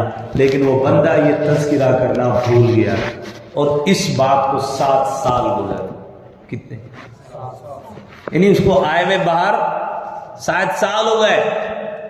اور 7 سال کے عرصے میں حضرت یوسف نے کہا تھا باہر جا کے ہمارا بھی خیال رکھیو. بیچارے بہت سارے قیدی جاتے ہیں, جب اندر رہتے ہیں میں نکل جاؤں بس پھر تو تمہاری سب کی دیکھ بھال میں کر دوں گا, ٹینشن نہ لیے, سارے علاج کروا دو, یہ کرو. اور جب وہ باہر جائے وہ کسی کو نہیں پوچھتے. ہاں, اس کو خیال بھی نہیں ہوتا کہ جس زندگی سے تو آیا بھی وہاں بیچارے اور بہت سارے نام پڑے ہوئے ہیں, ان کے لیے فکر کرے, وہ نہیں کرتا. 7 سال گزر گئے اور وہ بھول گیا.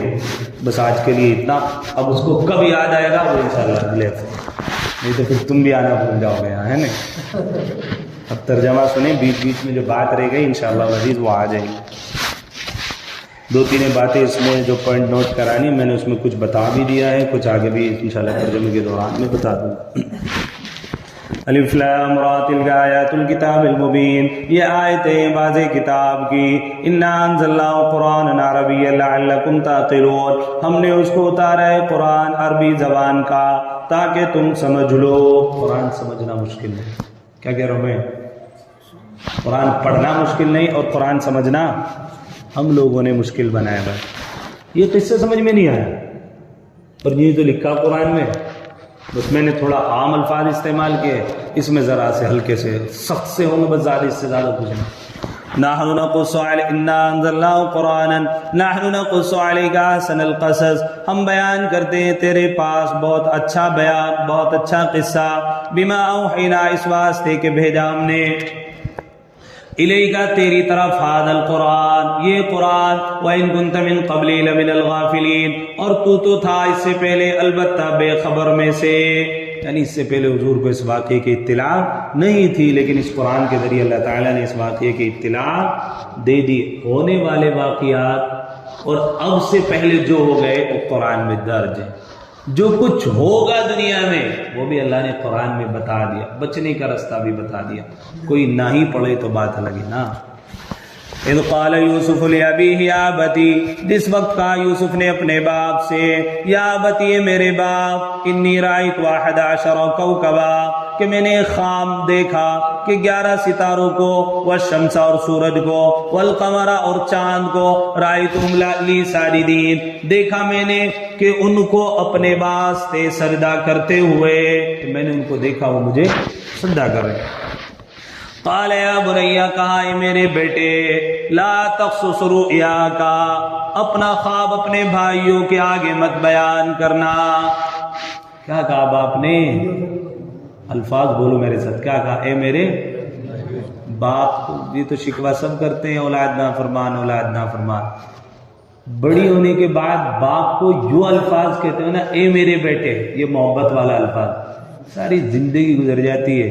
کبھی نہیں کہتا میرے بیٹا ادھر آ, ابے یہاں یہ کیوں کہتا ہے, یا نام لیتا ہے بچے کا. کبھی پکار کے تو دیکھو اپنی اولاد کو, اے میرے بیٹے ادھر آ, پھر دیکھو تمہاری محبت کیسے نہیں کرتا. بس یہی شکوہ رہتا ہے کہ جی اولاد نافرمان ہو گئی. ابھی دو تو ان کو کم سے کم میٹھے بول ہی دے دو بھائی. یہ جو ہمارے الفاظ آج کل ہمارے, میں بار بار ایک بات کہتا ہوں, ہماری زبانوں پہ جملے بھی نہیں ہیں. اگر ہم کم سے کم جملے بولنا شروع کر دیں, الفاظ گھروں میں بولنا شروع کر دینا, ختم ہو جائے لڑائی جھگڑے. سچی بتاؤ, میرے ابا جی, ابو جی ہیں, بیٹے, بیٹی, اے میرے پیارے ادھر آ, بول کے دیکھو گھر میں. محترمہ کے لیے بھی ڈائلاگ بولا کرو بھائی, میں بار بار کہتا ہوں. اس کو بھی کبھی سلام کیا کرو, لوگ سلام نہیں کرتے بڑوں چھوٹوں کو بھی. تو دیکھو کیا کہہ رہے ہیں حضرت یعقوب اپنے بیٹے کو, قال یا بنی لا تقصص رؤیاک, اے میرے بیٹے مت بیان کرنا یہ خواب اپنے بھائیوں کو. فیکیدوا لک کیدا, پھر وہ بنائیں گے تیرے واسطے کچھ فریب. ان الشیطان للانسان عدو مبین, البتہ شیطان ہے انسان کا کھلا ہوا دشمن. کیا ہے شیطان انسان کا؟ وَكَذَلِكَ يَجْتَبِيكَ رَبُّكَ, اور اسی طرح برگزیدہ کرے گا تجھ کو تیرا رب. وَيُعَلِّمُكَ, اور سکھلائے گا تجھ کو ٹھکانے پر لگانا باتوں کا, یعنی خواب کی تعبیر کا علم اللہ تجھے سکھائے گا اور برگزیدہ لوگوں میں سے بنائے گا. حضرت عبداللہ بن مسعود رضی اللہ تعالیٰ عنہ یوں کہا کرتے تھے کہ 3 آدمی ایسے گزرے ہیں جنہوں نے چہرہ دیکھتے ہی آدمی کی پرکھ کر لی تھی. ایک تو حضرت یعقوب تو تھے ہی, حضرت ایک عزیز مصر جس نے حضرت یوسف کا چہرہ دیکھتے ہی بھانپ لیا تھا کہ یہ سچا ہے, اور دوسرے حضرت عمر رضی اللہ، حضرت ابوبکر صدیق رضی اللہ تعالی عنہ، جنہوں نے حضرت عمر کو دیکھتے ہی بتا دیا تھا کہ کوئی بڑے کارنامے انجام دے گا، اور الحمدللہ انہوں نے دی۔ ایک اور ہے، مجھے یاد نہیں رہا کون تھا وہ۔ تو 3 شخص کے بارے میں حضرت عبداللہ بن مسعود کہا کرتے تھے۔ امام ابو حنیفہ بہت سارے لوگوں کو ہوتی ہے ذہن کی پرکھ، دماغ کی پرکھ، چہرہ دیکھتے پڑھ لیتے ہیں بندہ کی صلاحیت کا۔ امام ابو حنیفہ رحمۃ اللہ علیہ نے امام محمد کو دیکھا تھا۔ امام محمد آپ کے شاگرد ہیں جن کی ہم تقلید کرتے ہیں۔ امام ابو حنیفہ، نعمان بن ثابت ان کا اصل نام ہے، ابو حنیفہ ان کی کنیت ہے۔ تو حضرت امام ابو حنیفہ نے امام محمد کے حلقہ، امام محمد ان کے یہاں پڑھنے کے لیے آئے، تو آپ کی شرط یہ تھی کہ میں اسی کو پڑھاتا ہوں جو حافظ قرآن، حدیث کا علم دیتے تھے، فقہ کا علم دیتے تھے وہ، تو جو حافظ قرآن۔ تو امام محمد بڑے چھوٹے سے تھے، وہ حافظ قرآن نہیں تھے۔ کہہ دیا تجھے میں بٹھاؤں گا نہیں۔ والد صاحب واپس لے کے آ گئے کہ جی ٹھیک ہے، شرط پوری کر کے آئیں گے۔ 7 دن میں امام محمد نے قرآن کریم حفظ مکمل کر دیا۔ حفظ کی بات کر رہا ہوں، ناظری کی نہیں۔ 7 دن میں امام محمد رحمۃ اللہ علیہ نے قرآن کریم حفظ کر لیا تھا، اور جا کر کے امام ابو حنیفہ رحمۃ اللہ علیہ کے حلقہ درس میں شامل ہو گئے۔ پھر بچپن تھا، چھوٹے سے تھے، ایک دن سوال کیا، یہ بڑا سوال ذرا توجہ سے سننا، کبھی بعد میں غلط مسئلہ سن کر کے پھر غلط بتاؤ۔ تو امام ابو حنیفہ رحمۃ اللہ علیہ سے ایک دن رات کے وقت میں آئے اور آ کر کے یوں سوال کیا، حضرت ایک آدمی نے نماز پڑھی عشاء کی، اور عشاء کی نماز پڑھنے کے بعد اس کے کپڑے خراب ہو گئے، وہ سو گیا، اب آیا اس کو دوبارہ عشاء کی نماز پڑھنی پڑے گی یا نہیں پڑھنی پڑے گی؟ اللہ اکبر! امام ابو حنیفہ کی فراست دیکھیے اور امام محمد کا علم مقام دیکھیے۔ حضرت نے کہا کہ ہاں دوبارہ پڑھنی پڑے گی۔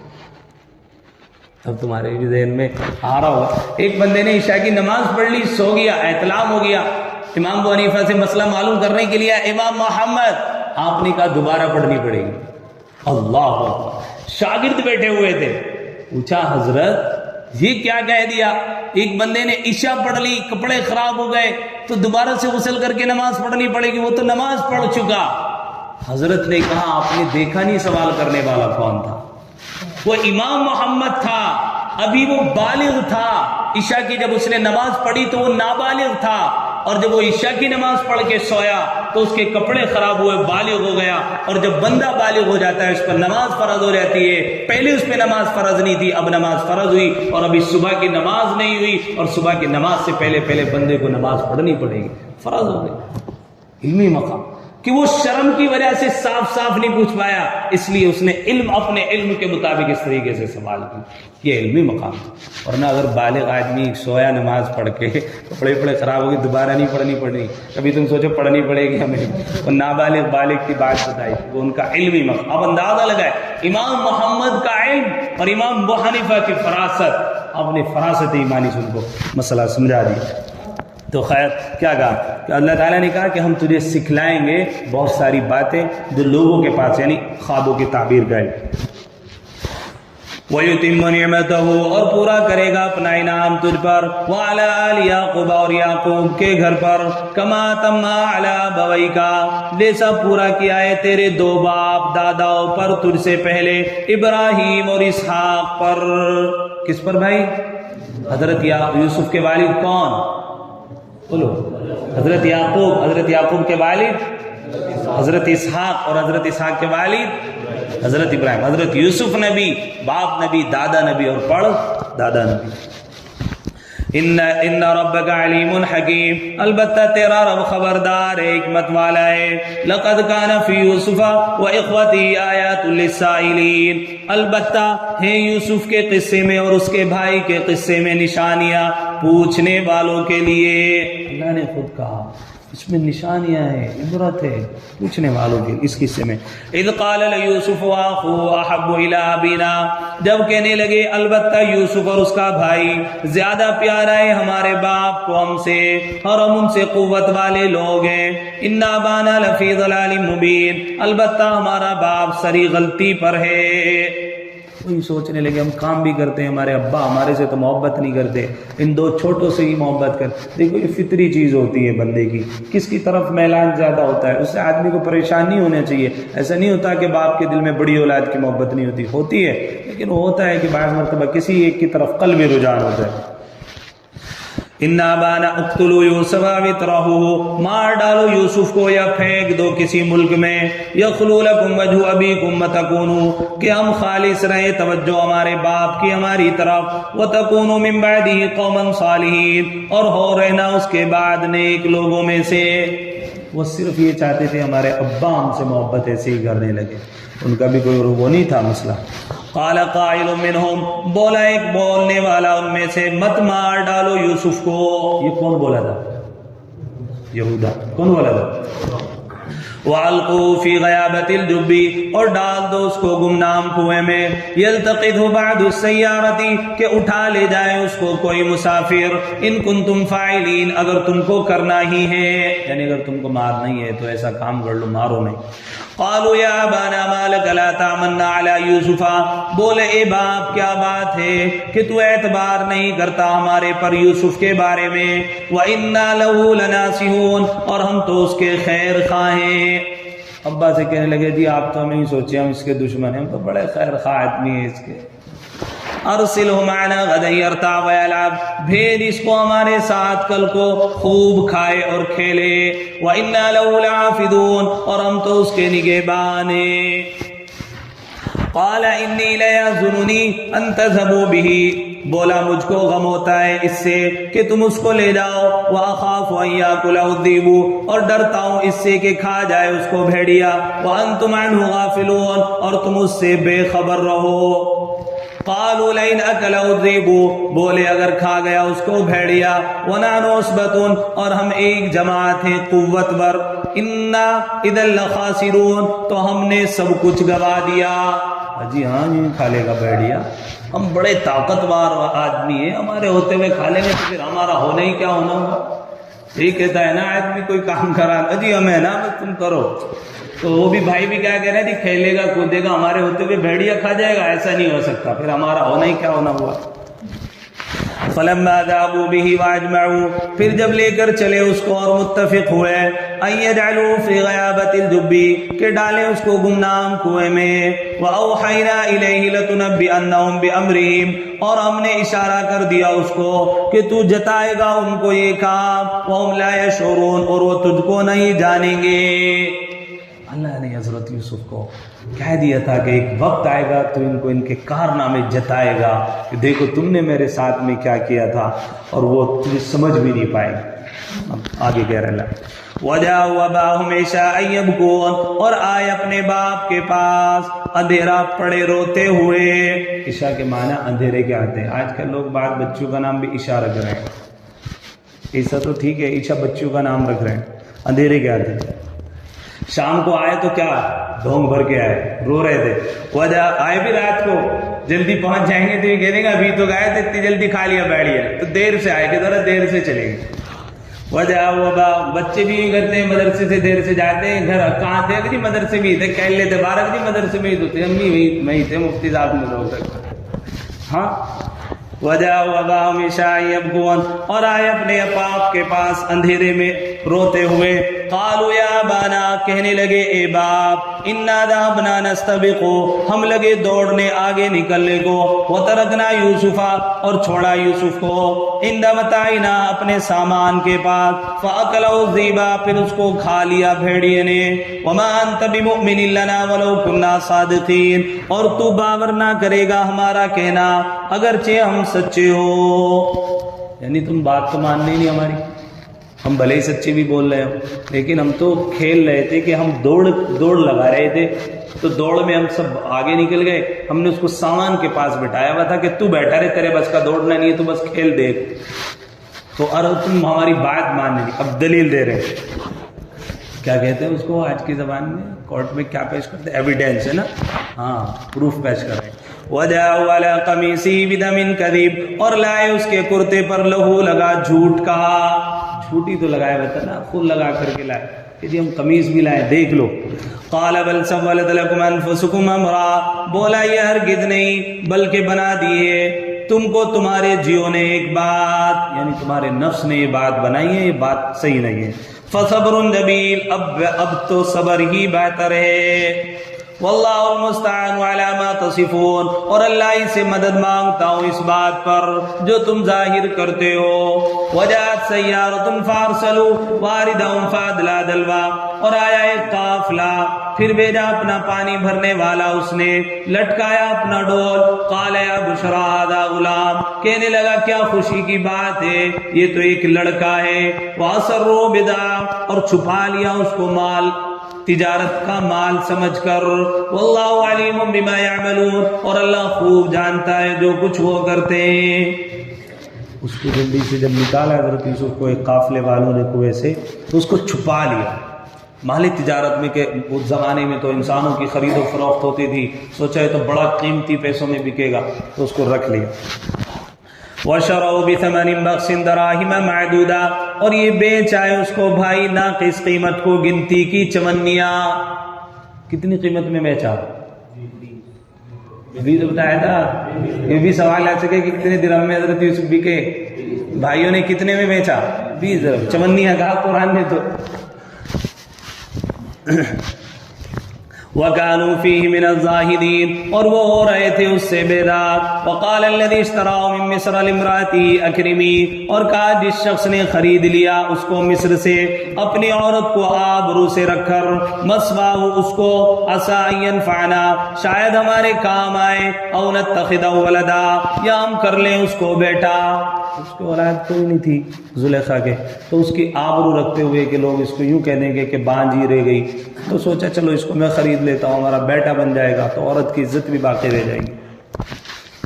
وَكَذَلِكَ مَكَّنَّا لِيُوسُفَ فِي الْأَرْضِ، اور اسی طرح جگہ دی ہم نے یوسف کو اس ملک میں، وَلِنُعَلِّمَهُ مِن تَعْوِيلِ الْأَحَادِيثِ، اور اس واسطے کہ اس کو سکھائیں گے کچھ ٹھکانے پر بٹھانا باتوں کا، یعنی ہم سکھائیں گے اس کو خواب کی تعبیر کا علم۔ واللہ غالب، اور اللہ طاقتور رہتا ہے، علی امری، اپنے کام میں، ولکن اکثر الناس لا یعلمون، لیکن اکثر لوگ نہیں جانتے۔ یہ تو اللہ غیبی نظام چلا رہا ہے، بھائیوں کو تھوڑا ہی پتا تھا کہ یوں بھی ہو جائے گا، یہ مرے گا بھی نہیں، بچ بھی جائے گا، مصر میں بک بھی جائے گا، اور بکنے کے بعد بادشاہ بھی بن جائے گا۔ وَلَمَّا بَلَغَ أَشُدَّهُ آتَيْنَاهُ حُكْمًا وَعِلْمًا، اور جب پہنچ گیا اپنی قوت کو، دیا ہم نے اس کو حکم اور علم۔ وَكَذَلِكَ نَجْزِي الْمُحْسِنِينَ، اور ایسا ہی بدلہ دیتے ہیں ہم نیکی والوں کو۔ وَرَاوَدَتْهُ الَّتِي هُوَ فِي بَيْتِهَا، اور پھسلایا اس کو اس عورت نے جس کے گھر میں تھا اپنا جی تھامنے سے۔ وَغَلَّقَتِ الْأَبْوَابَ، اور بند کر دیے دروازے۔ وَقَالَتْ حَيْتَ لَكَ، اور بولی شتابی کر، شتابی مطلب میرے ساتھ میں کام۔ قال معاذ اللہ، کہا میں اللہ کی پناہ چاہتا ہوں، ان ربی احسن مثوایا، وہ عزیز مالک ہے، میرا مجھے اچھی طرح رکھتا ہے۔ انہ لا یفلح الظالمون، بے شک بھلائی نہیں پاتے جو لوگ ان بے انصاف کرنے والے ہیں، نا انصافی کرنے والے ہیں۔ کہا کہ میرا رب مجھے سب سے زیادہ عزیز رکھتا ہے، میں اس کی اللہ کی پناہ چاہتا ہوں۔ حضرت یوسف علیہ السلام نے کہیں کی پناہ چاہی؟ عورت سے اللہ کی پناہ چاہی۔ اللہ ہم سب کی بھی حفاظت فرمائے۔ وَلَقَدْ هَمَّتْ بِهِ، اور البتہ عورت نے فکر کیا اس کا، وَهَمَّ بِهَا لَوْلَا أَن رَأَىٰ بُرْهَانَ رَبِّهِ، اور اس نے فکر کیا عورت کا، اور اگر نہ ہوتا یہ کہ دیکھے قدرت اپنے رب کی۔ كَذَلِكَ لِنَصْرِفَ عَنْهُ السُّوءَ وَالْفَحْشَاءَ، یوں ہی ہوا تھا کہ ہٹائے ہم اس سے برائی اور بے حیائی۔ دیکھیے اپنے رب کی قدرت، حضرت یعقوب سامنے آ گئے اور دانتوں تلے انگلی چپ دبائی بھی تھی تو بیٹے کے لیے دلیل ثابت ہو گئی۔ اللہ تعالیٰ نے سب پردے ہٹا دیے کہ بیٹا اس کام کو نہیں کرنا، یہ معجزہ بھی کہہ سکتے ہیں، اور اللہ کی یعنی اللہ نے دلیل قائم کر دی کہ ایسا نہیں کرنا ہے۔ تو اللہ تعالیٰ نے کیا کر دیا؟ حضرت یوسف کو کیا کر دیا؟ گناہ سے بچا دیا۔ انہ من عبادنا المخلصین، البتہ وہ ہمارے برگزیدہ بندوں میں سے۔ اللہ تعالیٰ پیغمبر سے گناہ ہونے ہی نہیں دیتا ہے، وہ معصوم ہوتے ہیں۔ واستبق الباب، اور دونوں دوڑے دروازے کو۔ وقدت قمیصہ من دبر، اور عورت نے چیر ڈالا اس کا کرتا پیچھے سے۔ کہاں سے پھٹا تھا کرتا؟ وَأَلْفَيَا سَيِّدَهَا لَدَى الْبَابِ، اور دونوں مل گئے عورت کے خاوند سے دروازے کے پاس۔ قالت ما جزاء من اراد باهلك سوءا، بولی اور کچھ سزا نہیں ایسے شخص کی جو چاہے تیرے گھر میں برائی، الا ان یسجن، مگر یہی کہ قید میں ڈالا جائے اس کو، او عذاب علیم، یا دردناک عذاب دیا جائے۔ بس دیکھتے ہی اپنے شوہر کو کیا کہنے لگی کہ کیا خیال ہے تیرا اس بندے کے بارے میں جو تیرے ہی گھر میں برائی کا ارادہ کرتا ہو، یا تو اس کو جیل میں ڈال دے، اس کو بڑی سخت سزا دے۔ قال یہ راودتنی عن نفسی، یوسف بولا اس نے خواہش کی مجھ سے کہ نہیں تھام سکی اپنے نفس کو، وشہد شاہد من اہلیہا، اور گواہی دی ایک گواہ نے عورت کے لوگوں میں سے، ان کان قمیصہ، یعنی اس بچے نے، وہ جو بچہ تھا انہی کے ان میں سے تھا، ان کان قمیصہ قد من قبل، اگر ہے کرتا اس کا پھٹا آگے سے، فصدقت، تو عورت سچی ہے، وَهُوَ مِنَ الْكَاذِبِينَ، اور وہ جھوٹا ہے۔ کون؟ حضرت یوسف۔ وَإِنْ كَانَ قَمِيصُهُ قُدَّ مِنْ دُبُرٍ، اور اگر ایک کرتا اس کا پھٹا ہوا پیچھے سے، فَكَذَبَتْ، تو یہ جھوٹی ہے، وَهُوَ مِنَ الصَّادِقِينَ، اور وہ سچا ہے۔ فَلَمَّا رَأَىٰ قَمِيصَهُ قُدَّ مِنْ دُبُرٍ، پھر جب دیکھا عزیز نے کرتا اس کا پھٹا ہوا ہے پیچھے سے، قَالَ إِنَّهُ مِنْ كَيْدِكُنَّ، کہا بے شک یہ ایک فریب ہے تم عورتوں کا، إِنَّ كَيْدَكُنَّ عَظِيمٌ، البتہ تمہارا فریب بڑا ہے۔ اس نے کہا تم عورتوں کا فریب بھی بڑا سخت ہوتا ہے، یہ تیرا دھوکہ ہے، تم مجھے دھوکہ دینا چاہتی ہے۔ اب اس کا مطلب یہ نہیں کہ ساری عورتیں ایسی ہوتی ہیں، خواہش عورت کے بعد۔ یوسف اعرض عن ھذا، یوسف جانے دے اس ذکر کو، بادشاہ نے کہا یوسف چل چھوڑ، جو ہو گیا، جانے دے اس معاملے کو۔ واستغفری لذنبک، اور عورت تو بخشوا اپنا گناہ، بادشاہ نے کہا تو توبہ استغفار کر، چھوڑ بس جو ہو گیا۔ انکی کنت من الخاطئین، بے شک تو ہی گناہ گار تھی۔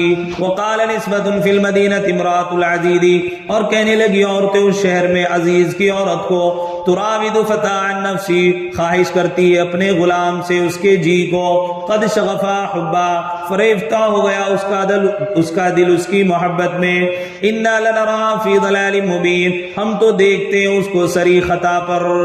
ساری عورتیں کہنے لگی کیسی عورت ہے تو اپنی غلام پر عاشق ہو گئی۔ فلما سمعت بمکرہن، پھر جب سنا اس نے ان کا فریب، ارسلت الیہن، بلوا بھیجا ان کو، واعتدت لہن متکئا، اور تیار کی ان کے واسطے ایک مجلس، وآتت کل واحدۃ منہن سکینہ، اور دی ان کو ہر ایک کے ہاتھ میں ایک چھری، وقالت اخرج علیہن، اور بولی یوسف نکل آ ان کے سامنے، فلما رأینہ اکبرنہ، پھر جب دیکھا اس کو تو حیران دے گئیں، وقطعن ایدیہن، اور کاٹ ڈالے اپنے ہاتھ، وقلن حاش للہ، اور کہنے لگی حاش للہ، ما ھذا بشرا، نہیں ہے یہ شخص آدمی، یہ آدمی نہیں ہے، ان ھذا الا ملک کریم، یہ تو کوئی فرشتہ ہے بزرگ، یعنی کوئی بڑا آدمی ہے، فرشتہ صفت انسان، حسن و جمال دیکھ کر کے اس کا اپنے ہاتھ کاٹنا۔ قالت فذلکن الذی لمتننی فیہ، بولی یہ وہی ہے کہ تانا دیا تھا تم نے مجھ کو اس کے واسطے۔ اب زلیخا نے کہا کیا بات ہوئی، اپنے ہاتھوں کو کاٹ لیا، اس کے بارے میں تانا دے رہی تھی کہ میں اس کے اوپر عاشق ہو گئی، دیکھو اس کا حسن و جمال، تو تم نے تو ہاتھ کاٹ لی، میں نے تم سے کہا انگلیاں تو نہیں کاٹی اپنی۔ وَلَقَدْ رَاوَدتُّهُ عَن نَفْسِهِ، اور میں نے لینا چاہا تھا اس کو اس کا جی، فَاسْتَعْصَمَ، پھر اس نے تھام رکھا، یعنی اس نے اپنی حفاظت کر لی، میں چاہتی تھی اس پر عاشق ہونا لیکن اس نے اپنے اوپر قابو رکھا۔ گواہی بھی دے رہی ہے حضرت یوسف۔ وَلَئِن لَّمْ يَفْعَلْ مَا آمُرُهُ، اور بے شک اگر نہ کرے گا جو میں اس کو کہتی ہوں، لَيُسْجَنَنَّ، تو قید میں پڑے گا، وَلَيَكُونَ مِنَ الصَّاغِرِينَ، اور ہوگا بے عزت۔ یعنی کیا ہوگا، اگر یہ میری بات نہیں مانے گا تو اس کو جیل میں ڈلوا دوں گی اور اس کو بے عزت۔ جب آدمی کا بس نہیں چلتا بس پھر بندہ یہی کام کرتا ہے۔ قال رب السجن احب الی مما يدعوننی الیہ، یوسف بولا اے میرے رب مجھ کو قید پسند ہے اس بات سے جس کی طرف مجھ کو بلاتی ہے۔ اللہ، بات بتا دوں آپ کو، تکلیف تو نہیں ہو رہی؟ وہ نہیں، اگر دل برگشتہ ہو رہا ہے تو بند کریں، چل رہا ہے تو ایک واقعہ میرے ذہن میں آ گیا، نوجوان بیٹھے کہتے چلو، حضرت پیر ذوالفقار بہت بڑے اللہ والے گزرے، ایک طالب علم کا واقعہ بتاتے ہیں کہ ایک مدرسے کا پڑھنے والا طالب علم تھا، کسی چوراہے سے گزرتا ہوا جاتا تھا، عورت کا مکان عورت کا ہوتا ہے. اب اس نے عورت نے اس کو بہانے سے بلایا کہ بیٹا ذرا اندر آؤ, میرا یہ کام ہے, یہ سنوار دو. وہ بیچارہ سوچا چل بھائی عورت ذات ہے, اندر چلا گیا. عورت بڑی خوبصورت تھی. اندر جب داخل ہوا تو اس عورت نے جلدی سے دروازہ بند کیا, اور دروازہ بند کرنے کے بعد اس نے عورت نے اس لڑکے کو جو چاہا اس کے ساتھ میں زنا کرنا چاہا. وہ لڑکا سمجھ گیا, مدرسے کا طالب علم تھا, سمجھ گیا. سمجھنے کے بعد اس نے عورت کو یوں کہا کہ دیکھیں میں کام تو کر لوں گا لیکن مجھے قضاء حاجت کی ضرورت ہے, ذرا میں استنجا کر لوں. اس کے بعد وہ بیت الخلاء میں گیا. جب بندہ اپنے آپ کو بچاتا ہے تو یوں بھی بچا لیتا ہے. شرط تو بچانے کی ہے نا. آج کل تو زنا کے اڈے کھلے ہوئے ہیں, بے حیائی کے اڈے کھلے ہوئے ہیں. نکاح کرنا مشکل ہے اور زنا کرنا بالکل آسان کام. گیا بیت الخلاء میں, غلاظت کی, کرنے کے بعد پورے کے پورے پخانوں کو اپنے کپڑوں پر یوں مل کر باہر نکلا. عورت تو عورت ہوتی ہے. دیکھا تو دیکھنے کے بعد جب اس کی حالت دیکھی تو بس اس کو باہر دھتکار دی. ہاں بس اتنی محبت ہوتی ہے آدمی کی, اتنے پیٹ میں ہوتا ہے نا یہ گارا. اور جب یہ نکل جاتا, ایک شیخ نے ایک اپنے پیر کی, اپنے مرید کی بڑی زبردست کھچائی کی. مریدن ان کے یہاں کافی رہتے تھے, گھر میں کام کاج کرتے تھے. ایک پیر اپنے شیخ کی مریدن پہ عاشق ہو گیا. حضرت کو پتہ لگا, علاج کرنا چاہا. اچھا, حضرت نے کہہ دیا آج کے بعد تیرا کام ہے فلاں جگہ تجھے کام کرنا ہے. اور یہ وہ جو گھر میں صفائی کرنے والی لڑکی تھی اس سے کہا جب تو کوڑا اٹھا کر کوڑی پر ڈالنے کے لیے جائے تو اس کے سامنے سے گزرا کر. اگر یہ اچھا. وہ گئی, وہ جاتی رہی, وہ آتا رہا. تو حضرت نے اس عورت کو جو ہے اس کے کھانے میں جو ہے ایک دن دست کی دوائی ڈال دی. اب وہ جو ہے عورت جو ہے اس کو دست آئے تو وہ لاغر سی ہو گئی. اگلے دن پھر وہ حضرت نے کر دیا کام, پھر وہاں کو گزارا کہ جا ادھر کو چلی جائے گا. پھر حضرت نے اگلے دن, اب وہ پہلے تو اس سے بڑی میٹھی میٹھی باتیں کرتا تھا. اب پہلے دن دیکھا تو اس کا چہرہ بدل گیا, نورانیت ختم ہو گئی چہرے کی, وہ رونق ختم ہو گئی. دوسرے دن دیکھا تو اس کی ہڈیاں نکل گئی. تیسرے دن دیکھا تو وہ بالکل لاغر ہو چکی تھی. چہرے پہ فک ہو گیا تھا, چہرہ زرد پڑ گیا تھا, اندر کچھ نہیں بچا تھا. وہ جو اس کی چہرے کی نورانیت تھی ساری ختم جاتی رہی.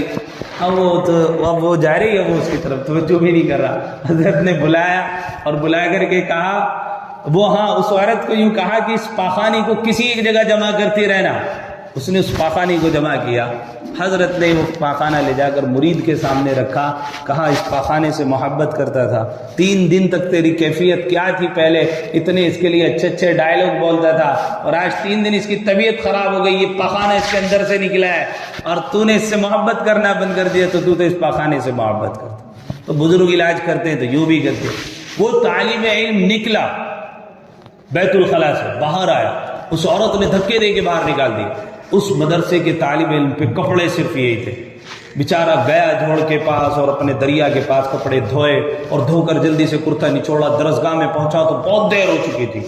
جب درسگاہ میں پہنچا تو مدرسے میں داخل ہوتا ہے. بہترین خوشبو نمودار اس کے بدن سے ہو رہی ہے. درسگاہ میں حلقہ درس میں بیٹھا. استاد نے پوچھا کہ کیا ماجرا ہے, ابھی کون داخل ہوا, اتنی بہترین اور عمدہ خوشبو لگائی ہوئی. پورا مدرسہ مہک گیا. استاد نے دیکھا تو وہ پیچھے بیٹھا ہوا بچہ تھا جس کے پاس فقط ایک کپڑا ہوا کرتا تھا پہننے کے لیے. اتنی بہترین اتنا بہترین خوشبو تو استعمال کر کے لوگ دنگ رہ گئے. طالب علم بھی کہنے لگا آج اس نے کچھ کرا.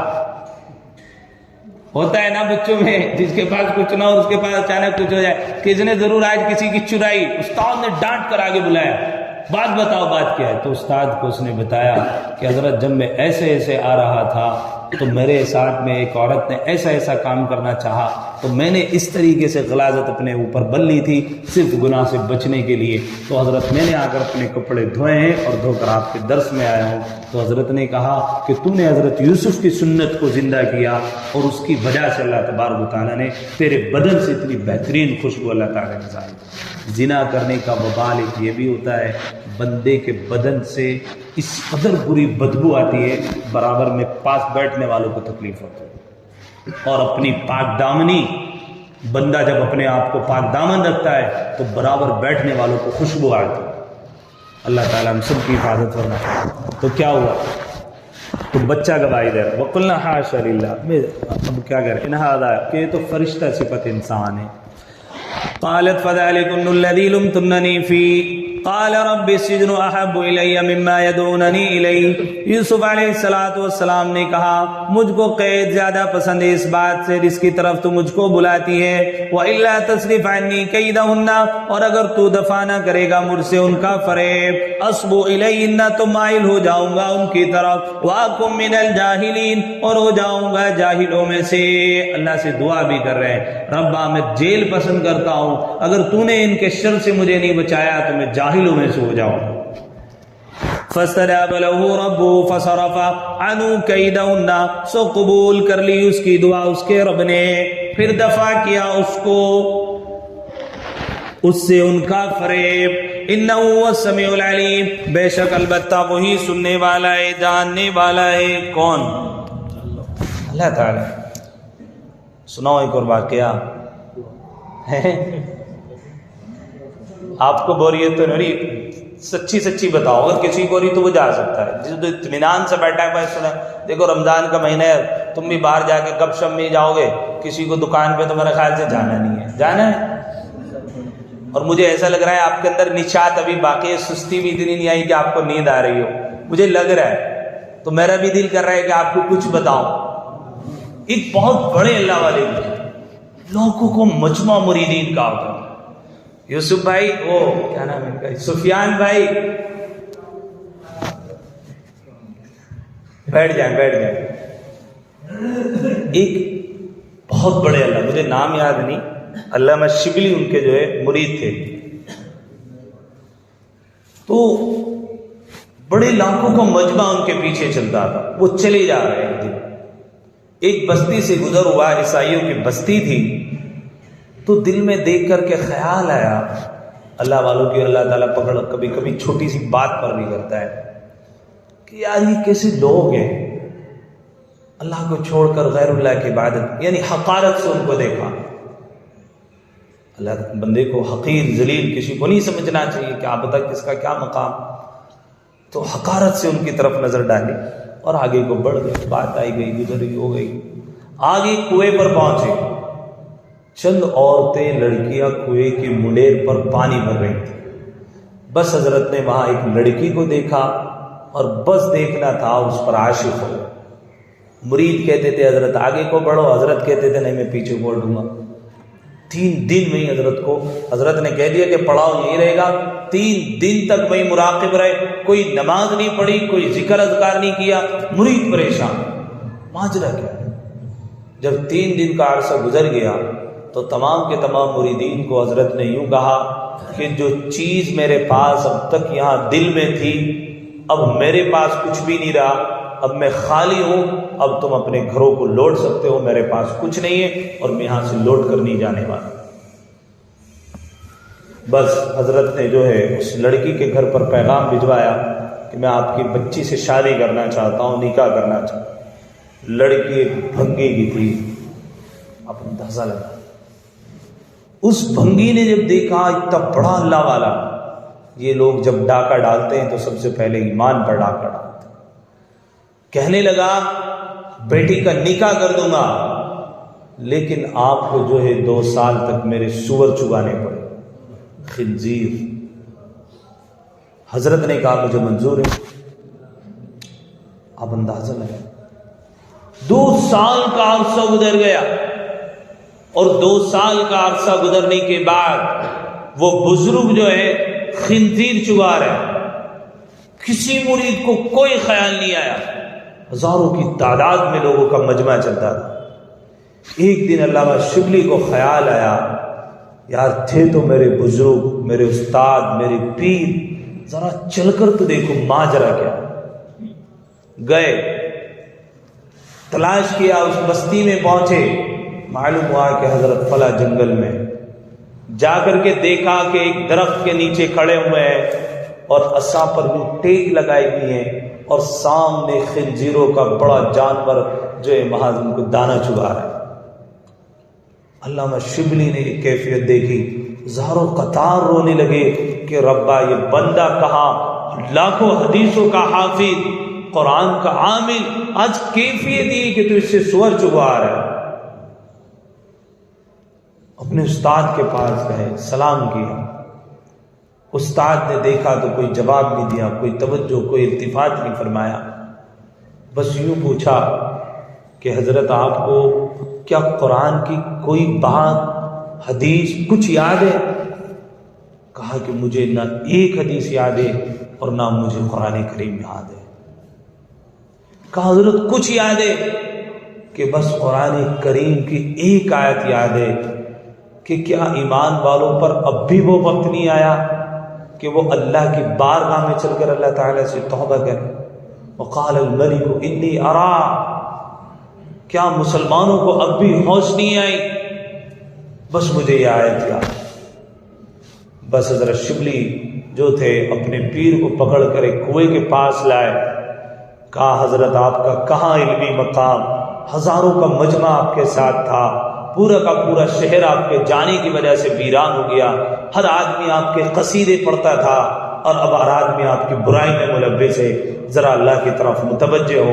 وہ شیخ کا ہاتھ پکڑ کر ایک کنویں کے پاس لائے، غسل کروایا، وضو کرائی اور نماز کی نیت مانگی، اللہ کے سامنے روئے اور گڑ گڑائے، اور اللہ کے سامنے رونا تھا کہ لاکھوں حدیث جو اللہ تبارک و تعالیٰ نے عطا فرما رکھی تھی وہ دوبارہ دل کے اندر آئی، پورا قرآن یاد ہو گیا۔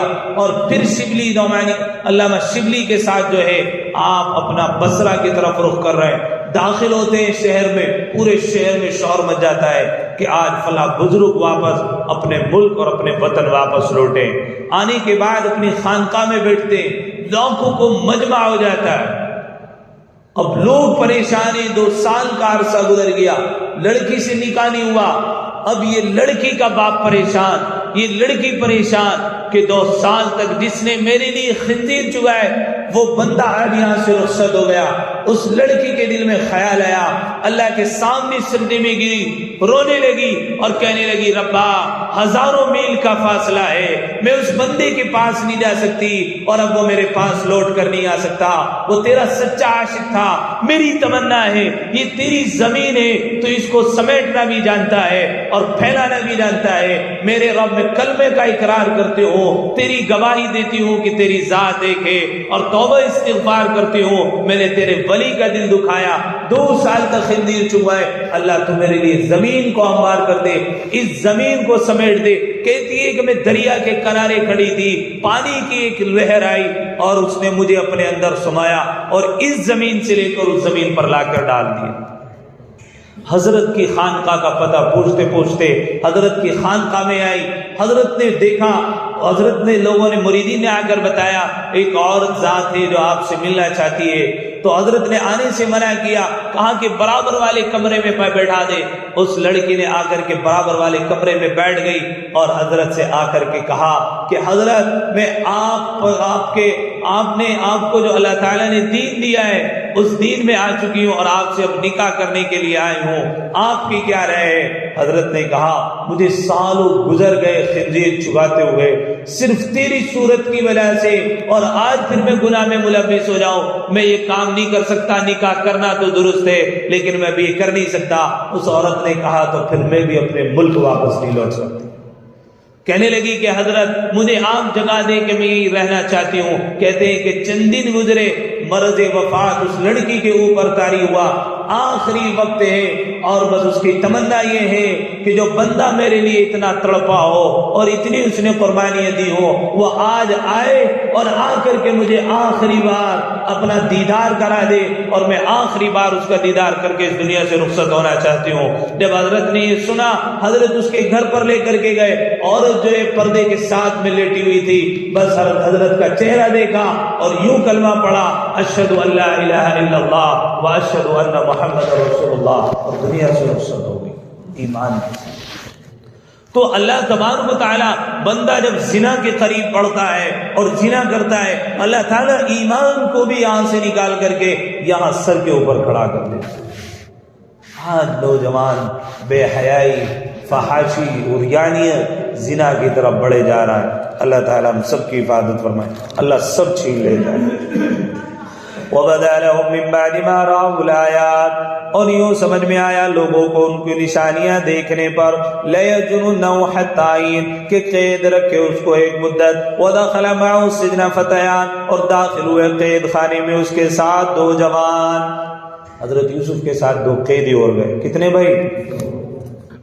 قال احدهما انی ارانی آصر خمرا، کہنے لگا ان میں سے ایک میں دیکھتا ہوں کہ میں نچوڑتا ہوں شراب، وقال الاخر انی ارانی، اور دوسرے نے کہا میں دیکھتا ہوں کہ اٹھا رہا ہوں اپنے سر پر روٹی، تاکل الطیر من، کہ جانور کھاتے ہیں اس میں سے، نبینا بتعبیری، بتلام کو اس کی تعبیر، انا نراک من المحسنین، ہم دیکھتے ہیں تجھ کو نیک آدمی۔ قال لا یاتیکما طعام ترزقانہ، بولا نہ آنے پائے گا تم کو کھانا جو ہر روز تم کو ملتا ہے، الا نبأتکما بتعبیرہ، مگر بتا چکوں گا تم کو اس کی تعبیر اس کے آنے سے پہلے، ذالکما مما علمنی ربی، یہ علم ہے کہ مجھ کو سکھایا میرے رب نے، انی ترکت ملت قوم لا یؤمنون باللہ، میں نے چھوڑا دین اس قوم کا کہ ایمان نہیں لاتے وہ اللہ پر، وهم بالآخرۃ هم کافرون، اور آخرت سے وہ لوگ منکر ہیں۔ خیر بات موضوع ہوئی تو حضرت یوسف علیہ السلام جیل میں چلے جاتے ہیں، ساتھ میں دو قیدی بھی ان کے ساتھ میں جیل میں چلے جاتے ہیں۔ انہوں نے خواب دیکھا، خواب دیکھنے کے بعد حضرت یوسف علیہ السلام نے تعبیر بتانے سے پہلے ان کی ذہن سازی کی، ان کو ایمان کی دعوت دی، اور ایمان کی دعوت دینے کے بعد حضرت یوسف علیہ السلام نے ان کو خواب کی تعبیر بیان کی۔ وہ خواب کی تعبیر انشاءاللہ العزیز اگلے ہفتے ہوگی، اور خواب کے بعد پھر حضرت یوسف علیہ السلام کا جیل سے کیسے نکلنا ہوا، پھر عزیز مصر یعنی مصر کے بادشاہ کیسے بنائے گئے،